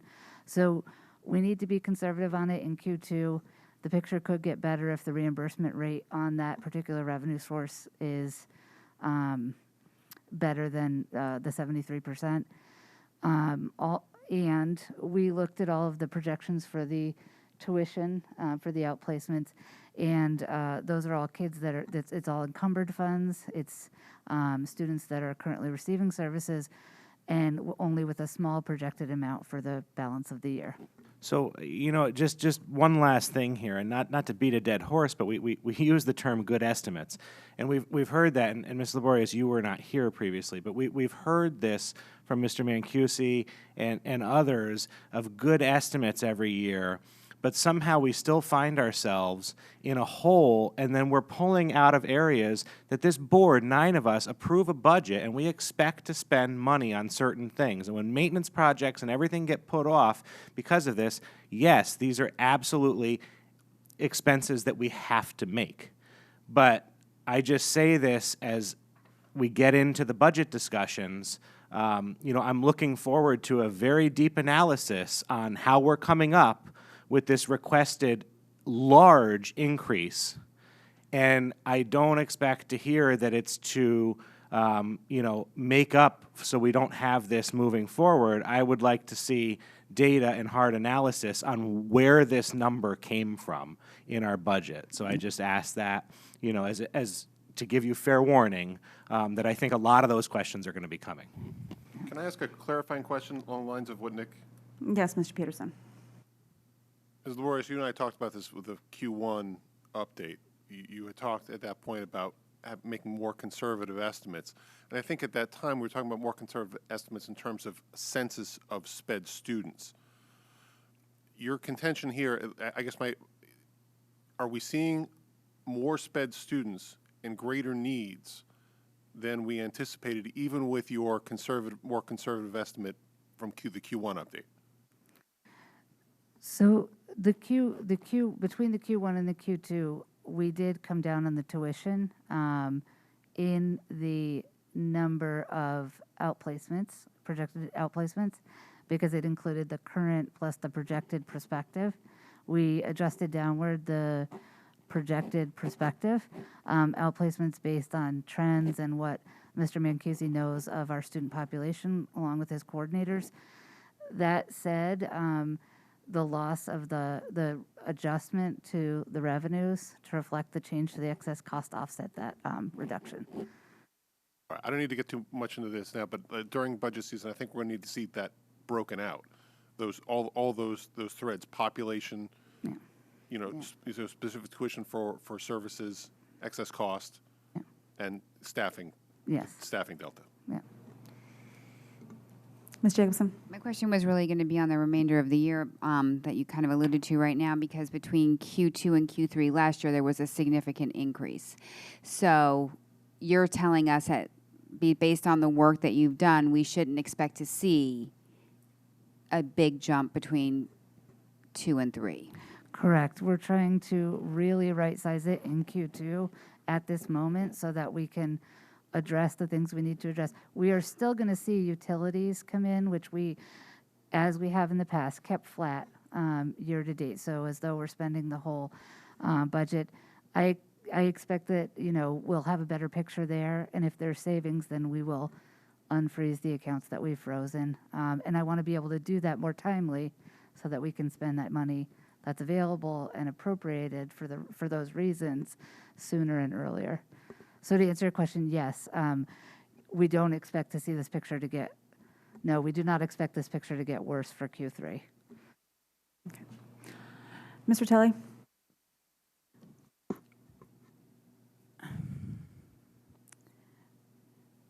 I know how upsetting this number is.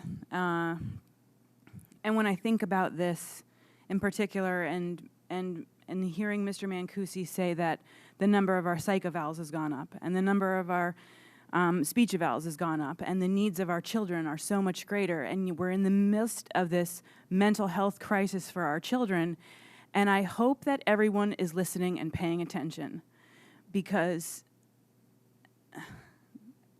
I've seen this coming for a very long time, and we need the advocacy for our children to normalize their learning environment and get them back to a place where they feel safe and comfortable and they can learn. I'm afraid that this is only going to get worse, so I just hope that everyone can start to advocate for our children. Thank you, Ms. Rotelli. Can I have a motion to extend our meeting to 11:30? Ms. Mckinley, second by Ms. Jacobson. All in favor? Ms. Rotelli, Ms. Jacobson, Ms. Guernsey, Ms. Vitale, Ms. Maxon Kennelly, Ms. Kelly, in favor. All opposed? Mrs. Gerber, Mr. Asa, Mr. Peterson. Motion carries. I'm doing my 2/3. Okay. You can continue, Ms. Laborious. Okay, thank you. And so the follow-up supporting detail on the next page is broken out in just in greater detail. So the personnel services, you can see that the bulk of that savings is due to the salaries, which I mentioned before, greater vacancies and attrition than anticipated. We have zeroed out the substitute accounts given the challenges in hiring substitutes at the moment, and looking at the trend of year-to-date spend for this year versus the last 3 or 4 years. And fixed charges, as a result of what we saw in personnel services with the vacancies, we're also seeing some savings on the health insurance. And then you can see the pupil personnel expenses number of the 3.1 million, offset by projected savings in transportation for special education, which is a result of the reduction of the use of 7 buses, offset by the increased costs of fuel, and school expenses, copying. We're seeing some savings on the copying, a little bit less than we had projected in Q1 because of some replacements that we needed to do that we didn't anticipate. Support expenses, there's a correction and an error with the magnet school tuition. Although we were seeing a decline in enrollment, the Q1 projection did not take into account the encumbrances for future bills. And so this reflects the corrected amount for the magnet schools. Maintenance and operations, not much has changed from Q1 except for a minor increase in transportation savings associated with VOAG bus usage.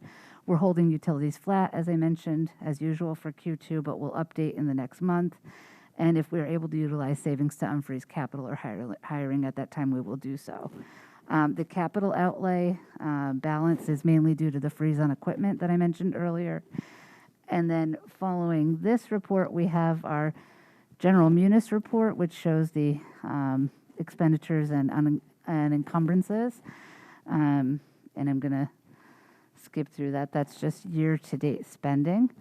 And then we've included the grant report as well. That's a statement of account, grant revenue, and expense by funding source.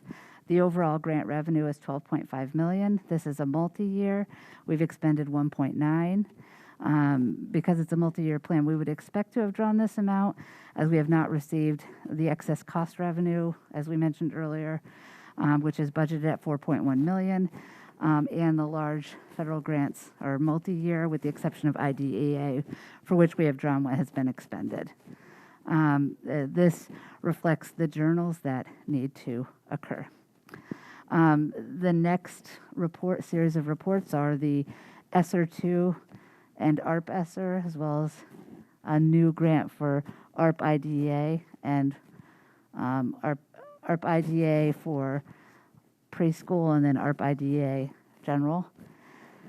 And there's no changes to the budget on the ESSER grant since our last report. You'll see that the expenditures have increased slightly as we continue to purchase and staff.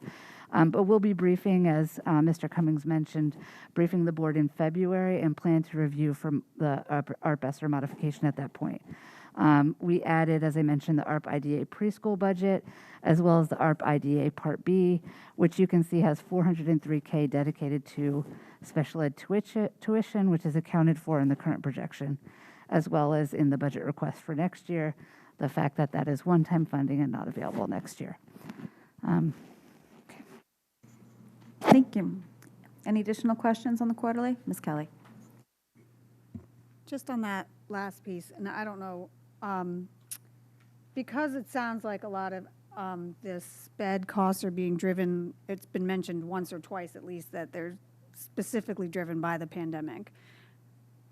Is there any more wiggle room in the grant money to offset some of these evals that we're doing specifically related to maybe speech and psych that is related to, can we use some of this to get it out of the operating budget? Can we use some of the grant money? Can we? In terms of the supplemental grants that we've got, we do have some that is available to offset the costs of additional services or evaluations. And there is there are funds that are utilized to offset the operating expense for some of the professional services reflected in the projection here. When we present the budget proposal, I think we should probably bring a multi-fund picture so that you can see the excess cost, the OTT, and the IDEA monies that are using to support, and as well as the one-time for this year, the ARP funding that's used to support special education, so you can get the full picture. So we'll plan to do that when we present the budget as well. Yeah, we can share the additional funding that we got. We have about $56,000, and that amount was set by the state to provide our students who are eligible for special education as dyslexia because of their lost instruction during the pandemic. We also have a $25,000 grant that we got to provide additional support to our CLC students or our complex learners, and then we got the big one, which was like 400 and I think 400 and we put 403,000 toward the tuition deficit, and then we put, and I don't know if it was another $30,000 or $40,000. We had to put towards some supplies and materials, and then we had to, to meet the requirements of the IDEA, we had to allocate some of that money to the non-public schools in Fairfield to, to support their students with disabilities.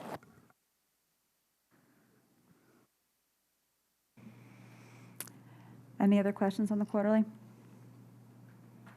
Okay. Seeing none, we'll move on. Thank you. Thank you. Discussion and adoption of policies. That the Board of Education adopt policy 5113C-19.8, students' attendance, excuses, and dismissals. Ms. Mckinley, seconded by Mr. Peterson. Okay, so this was brought about by the new CDC change in guidelines that we no longer had quarantine and isolation as defined by health department directed. So it was basically removing that language. That's the main driver of this. So happy to take any questions if there are any. Any questions from the board?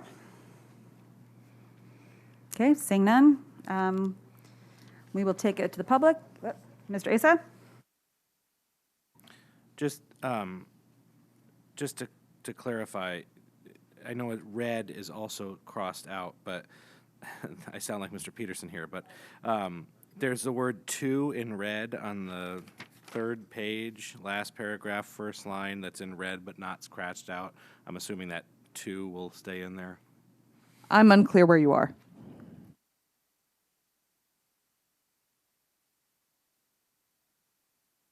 Thank you. Yep. Thanks. Okay, we'll take it to the public for any public comment. The "to" is staying in there.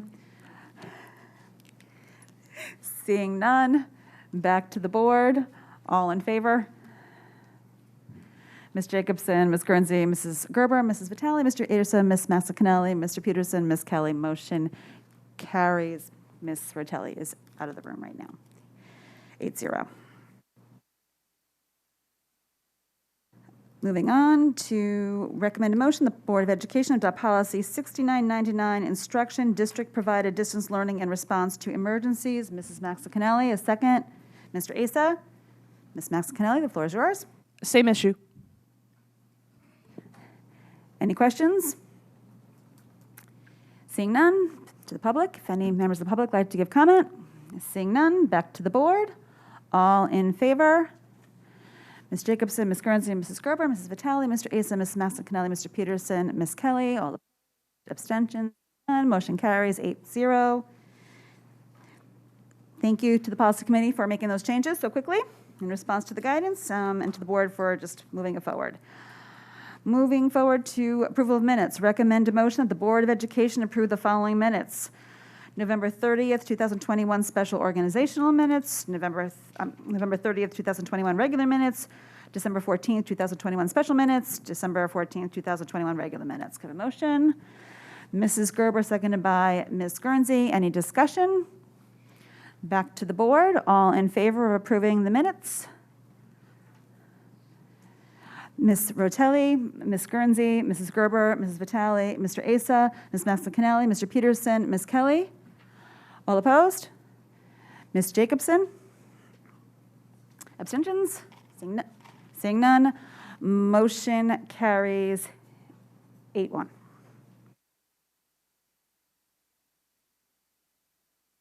Superintendent's report. Okay, a few things this evening. One, I'd like to start by talking about, I think at our December meeting, we were talking about potentially requesting enrollment projections. Given the fact that this is in the current budget, and given the fact that there is discussion occurring at the board level, or will be occurring at the board level based on Finance Committee discussions around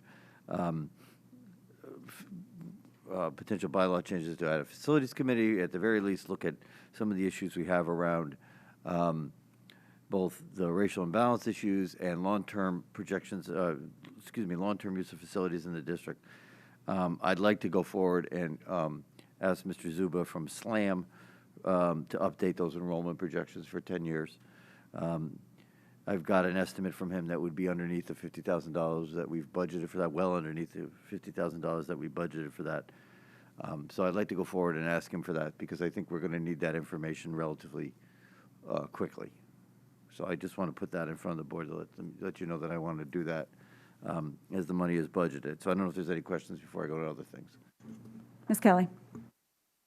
Just really quick, what kind of numbers are you looking at that would make any significant changes to what you're presenting? I feel like, is it a 10% difference? Is it a 5% difference? Like, what are we looking? I just feel like spending money on, we keep spending money on projections, and then we keep getting told, well, now they're old, and now we have to do them again. And we had, like, so there has to be a threshold that we have to be, I'm assuming, that we're comfortable with by saying if there's a 5% swing here or there, is it? I just want to know what exactly it is you're looking for that would be a game changer in your decision. I think from my mind, the issue is that to enable the board to do the work that they need to do going forward. So to fully prepare that work and to make sure that there's at least the most current numbers, given some of what Mr. Zuba had identified as some things that were out of what the projections were from a couple years ago. So the example that always comes to my mind is the increase in enrollment, the turnover in enrollment at North Stratfield, for example. There's some schools look differently now than they did a few years ago.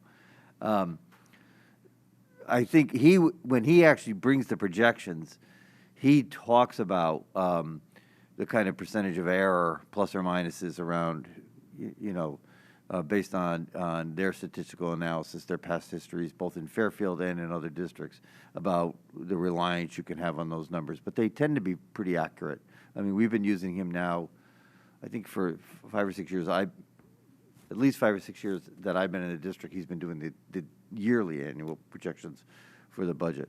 But I think without those, as the board goes into its next level of work, they won't have the current data, and I think if without that current data, it's going to set up questions from other constituencies in town that could potentially find issues with what the board's trying to do, that the numbers aren't the most current.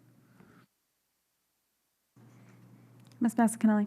And just to follow up on Ms. Kelly's point, because I had also raised the issue last time where he explicitly did not recommend this and did not advise it, and we're moving ahead with it anyway. So the only thing I would ask, I hear your points to that, and so in coordination with the two of you, do you see that we would be spending this money and getting these numbers, and that will coincide with when we are ready to have discussions about those numbers? Because, for example, if we get these numbers the beginning of March, but we're not ready to have facility discussions till September, then we're right back here again.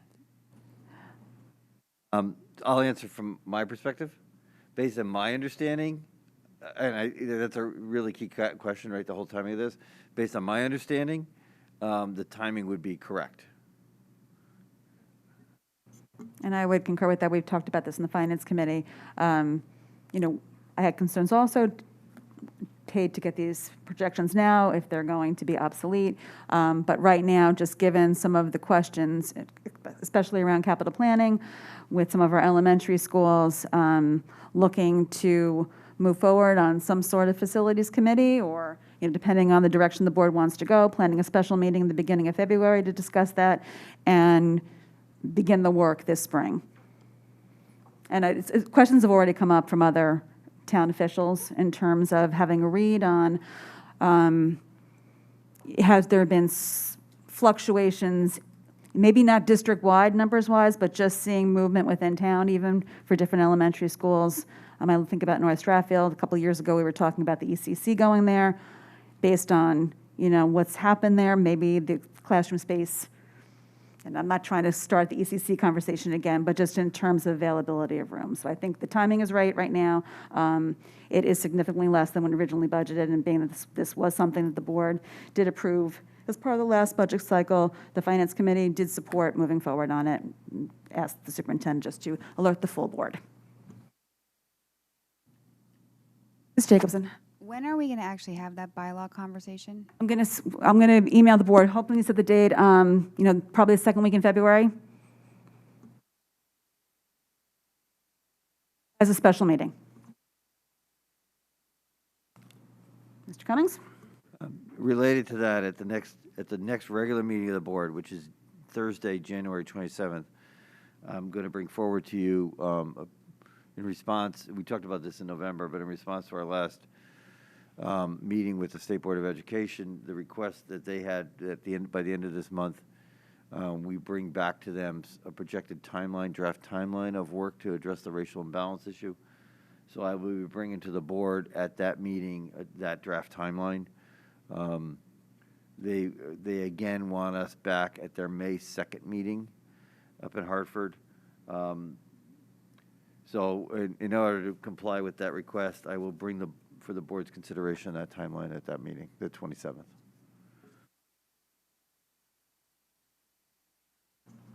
Okay. Yep. Just to follow up, I emailed the board on this earlier, just to update on today's numbers. I did not have a chance to get back to you, but I did speak with Ms. Mitchell through email today.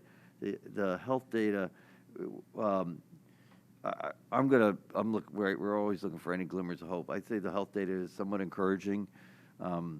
Anecdotally based, you did have a conversation with the contact tracers today, and numbers at least seem to have steadied.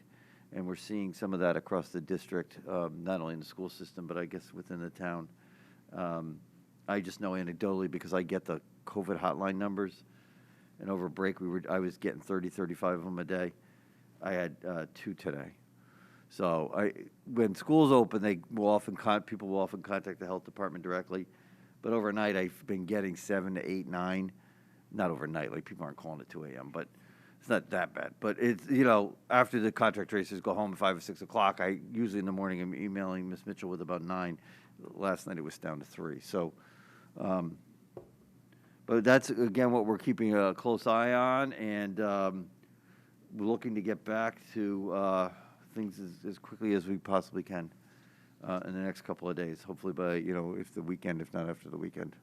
The snow days last week, I think certainly seemed to help. One other thing, 2 other things I want to talk about. One, we've been having conversations since just about the beginning of the year with the rugby team officials. Just a quick history on this. Up until I think it was 2013, rugby was a club in the Fairfield Public Schools. At that point, maybe it was 14 or 15, it stopped. Gennaro Gelsi, who you've all met, is the PE teacher over at Riverfield, and he's been the advisor to the club for at least 20 years. He had requested that he and I meet, and we have a conversation about it coming back under the oversight of the Fairfield Public Schools. And the reason being that in order to have competition with other high school clubs, more and more of them require some official affiliation with the public school system. So we began working on that maybe it was October, and with the town particularly around the insurance issues.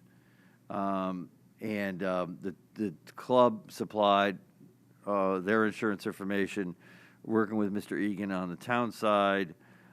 He's come to the conclusion that the insurance that the club is providing through U.S. Rugby, I probably don't have that name right, but the U.S. Rugby Association it fulfills the needs for insurance for the town side. So our expectation is that the rugby team will begin again practices this March under the banner essentially of the 2 high schools. They do not expect that will have any funding impact on us either this year or next. They are committing themselves to raising all the necessary funding. Again, having the affiliation with the Fairfield Public Schools allows them to better schedule with opponents. So I'm happy to say that I think that's moving forward, and Mr. Gelsi, Mr. Britt, and the members of the club have done an awful lot of work. And again, I want to thank Mr. Egan on the town side for his support of this. I don't know if there's any questions on that. Ms. Mckinley? Just one quick question. What about field usage? Where would they be practicing? I had conversations with our athletic directors. They would have to schedule field use, and that's going to be. They are aware of that coming in. But they have used also other fields in town. But they're aware that that's going to be an issue. Thank you. Ms. Kelly? Are there only teammates from the public high schools, or is it all residents of Fairfield? I believe it's all residents.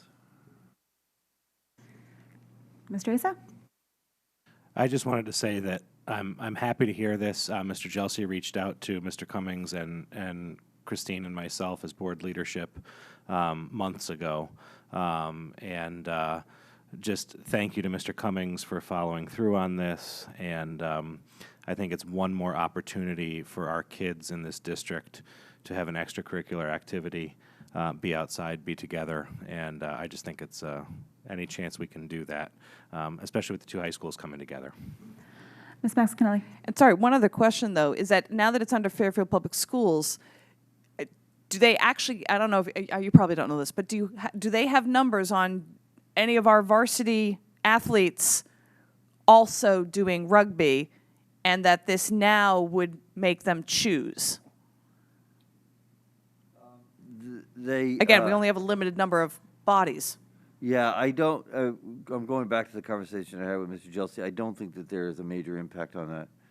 It seems to attract different athletes, football players, because it's a spring sport. So it seems to attract a different group. It was really interesting talking to him. You know, my own experience, I never played rugby, obviously, but when I was in college, went to a few matches at Fairfield U and saw some stuff.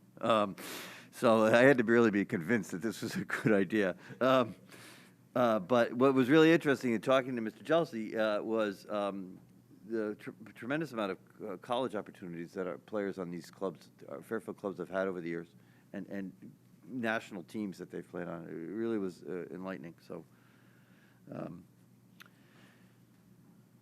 and then the last thing, I'm going to extend a request. I talked to Ms. Vitelli about that, but Ms. Marte Yart, you know, our Digna Marte Yart, DII administrator, is part of her work to identify, excuse me, to familiarize herself with the district and district needs and district aspirations. She has requested that if she could have individual meetings with Board of Ed members.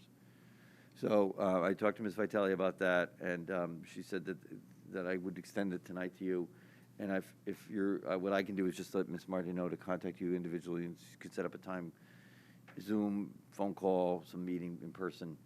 But she really has spent a lot of time since her arrival in November, meeting with the students and the staff. We did in December.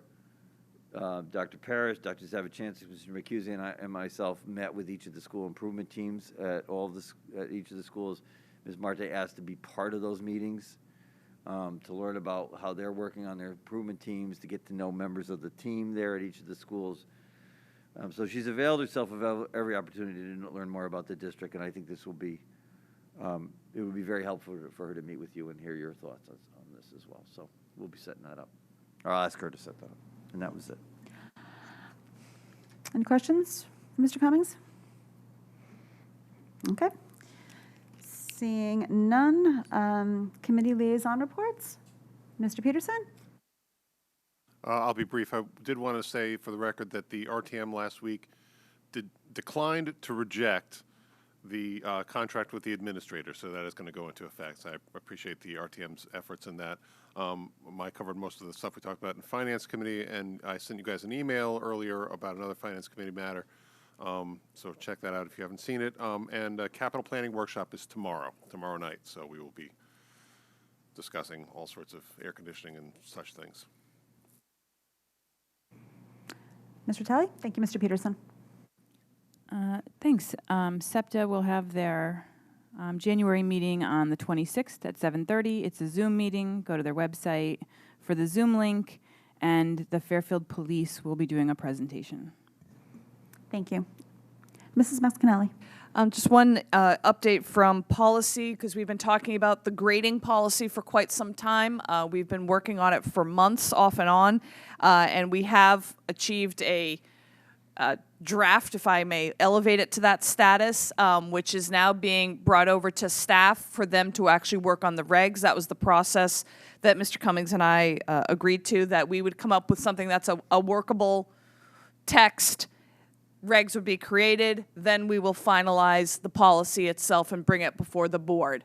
So at this point, it is in the hands of staff, and hopefully it'll be back to policy within a couple of months or whatever it is. Because again, obviously getting the time to put into that for staff remains a big question mark, but that is moving forward.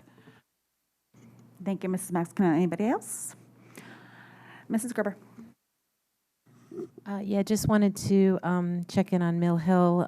So there was some work done over the holidays. The kitchen is done, and pretty much everything is set inside. They're just going through the indoor punch list. There will be some outdoor exterior things that will be taking place in the warmer weather, spring, summer, like paving, landscaping, things like that. But the anticipation is that the project will be completely done by the start of the 22-23 school year. So that's good news. But everything continues to move in the right direction. Thank you. Attended the Board of Health meeting last night. I mean, we're up on the the numbers and the new the new state guidelines. Conversation about just some concerns about some of the restrictions that have been put in place over the last week in terms of music rehearsal, and hoping that improved numbers will see a back to where we were before the holidays. Also, just a big thank you to our school nurses. While we're not contact tracing, just the amount of work for dealing with positive cases right now and working with families in terms of understanding the new guidance and quarantine, they're still working very hard. So if you're in the school or you're talking to your school nurse, say thank you. And on behalf of the board, to the entire health department, and to our school nurses, we appreciate your work and hoping for better days and some rest for you in the next couple of weeks. With that, we're going to go to open board comment. Just like to congratulate Miss Deasy on the birth of her little boy, Callum. We didn't have a meeting after his arrival, so I hope that they are doing well. We miss you, and if there's pictures floating around central office, we'd love to see them. Anybody else? Okay, seeing none. Public comment? Anybody like to give public comment?